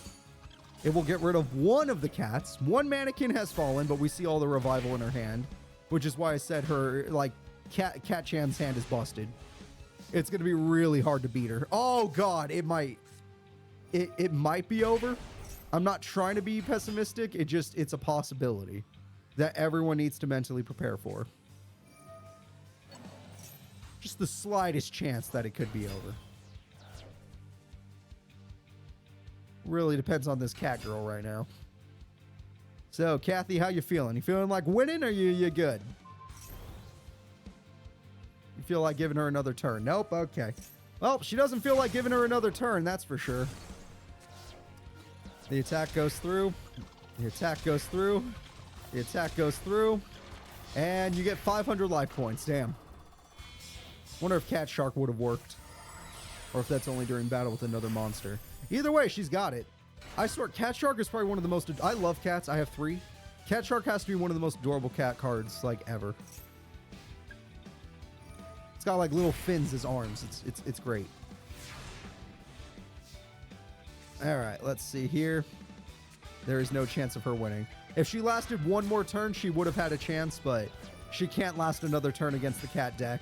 The cat deck too fast.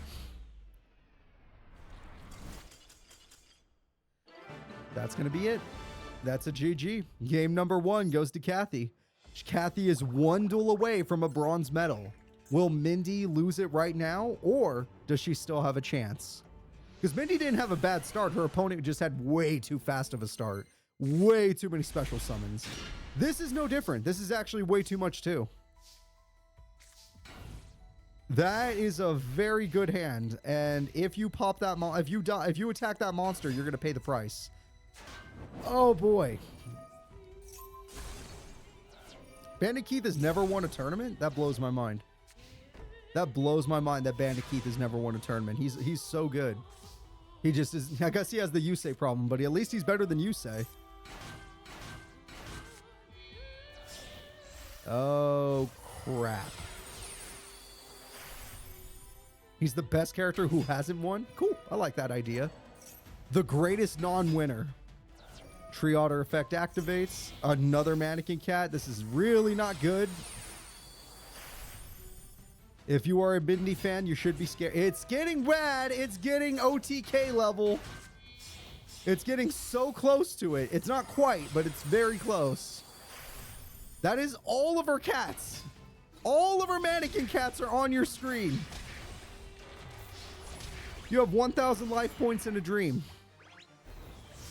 Jesus. All right. Unless you have 2,000 defense, it's over. And even then, if she summons Tree Otter, it won't matter. Giant Rat tries to stall for time, but you don't have enough attack points. Giant Rat once again tries, and it's over. Cat-chan will take a bronze medal today. Her unmatched speed was, well, except for maybe Crow, and maybe you say, was incredible to watch. And with the power of Cat, she gets bronze. Mindy, great job making it to semifinals. 4th place is for you. But it doesn't matter. We're going to grand finals where it starts to matter. Grand finals. One of these characters is winning today. I don't think Aja Yusa has ever won a tournament. Now, I know Bandit Keith has not won due to the fans. This means someone is getting their first gold medal today. Who will it be? Aja Yusa, the Trap Tricks Master. Bandit Keith, the man with the strongest machine deck in Master Era.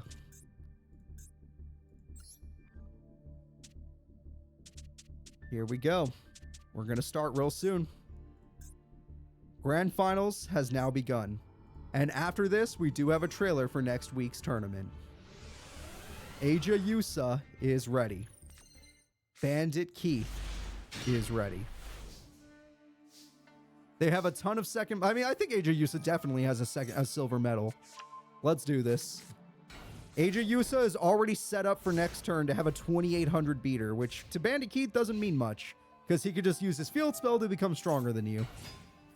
If it wasn't for his field spell, his attack stat wouldn't be as... Well, no, he has Power Bond and the other stuff. You know what? No, he's still pretty strong.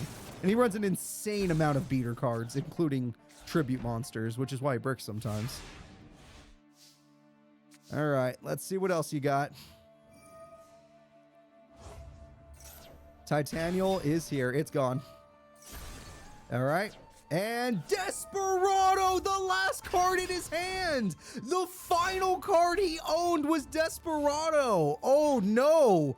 That is really bad for Aja. Oh, Metal Morph. That is really bad for Aja Yusa. Aja is in trouble. Thankfully, this is good.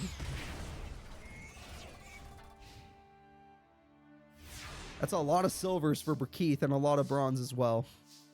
He's damn good. And that's a brick. Aja Yusa screwed. All he has to do is draw any monster card. Okay, maybe he got a little lucky. He did not draw a monster card. Oh, he did. It's probably Blastsphere. It's probably Blastsphere. Aja Yusa is unwilling to attack it, which is smart. Terraforming comes through. It is Blastsphere. We were right. I know Bandit Keith too well. I love all these classic duelists. And it's over. Desperado. Game number 1 goes to the power and the popping of Bandit Keith. Aja Yusa didn't stand a chance after the TT. Game number 2, maybe, just maybe. To think the last card in his hand was Desperado. Maybe, just maybe, she can come back in this duel. Keith wants that gold medal. Aja Yusa's doing incredible, but Keith wants that gold medal.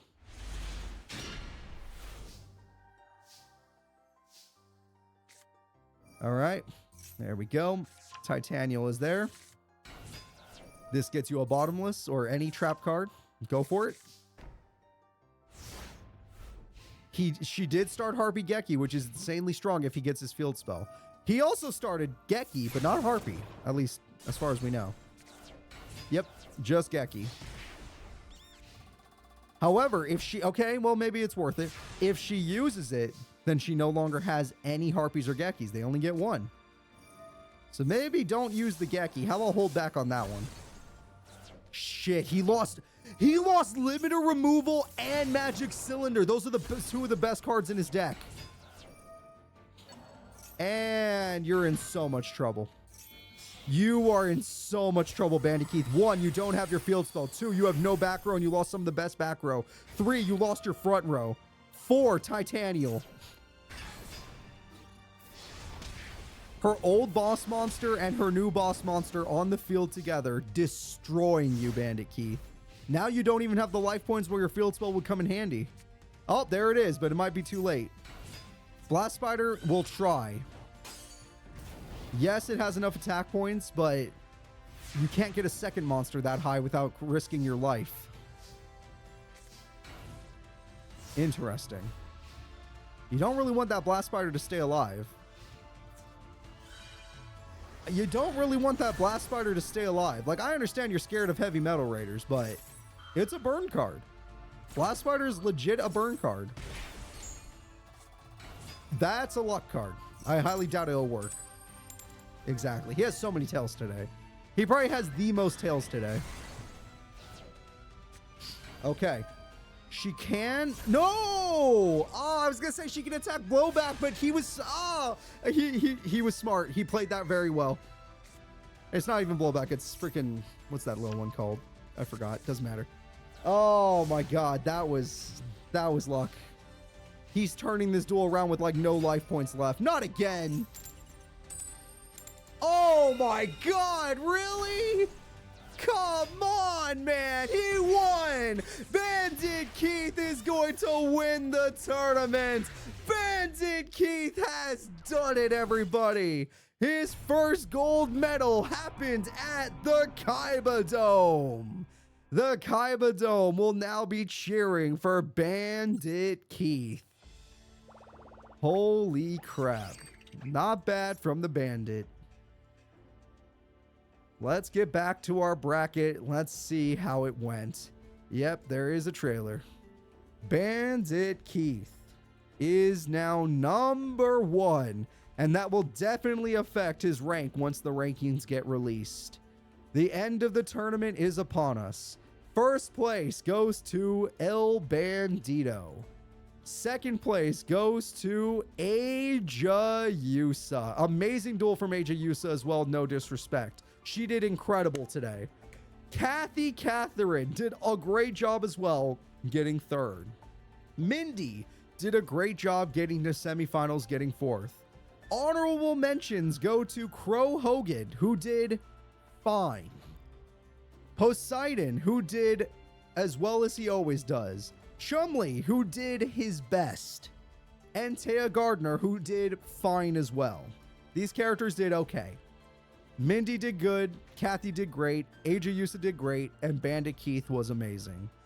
That is going to be it for this week's episode of the Master Era. Yu-Gi-Oh! Master Era, the Kaiba Dome, has ended.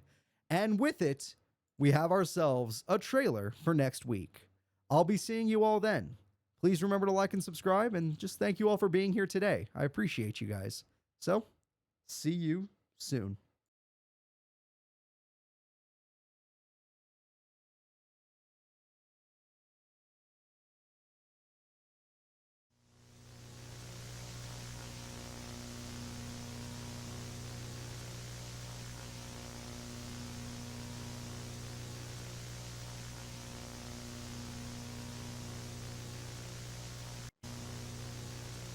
So let me get this straight. You're saying these kids were tortured, malnourished, and forced to stay in a VR world? I know the perfect place to put them.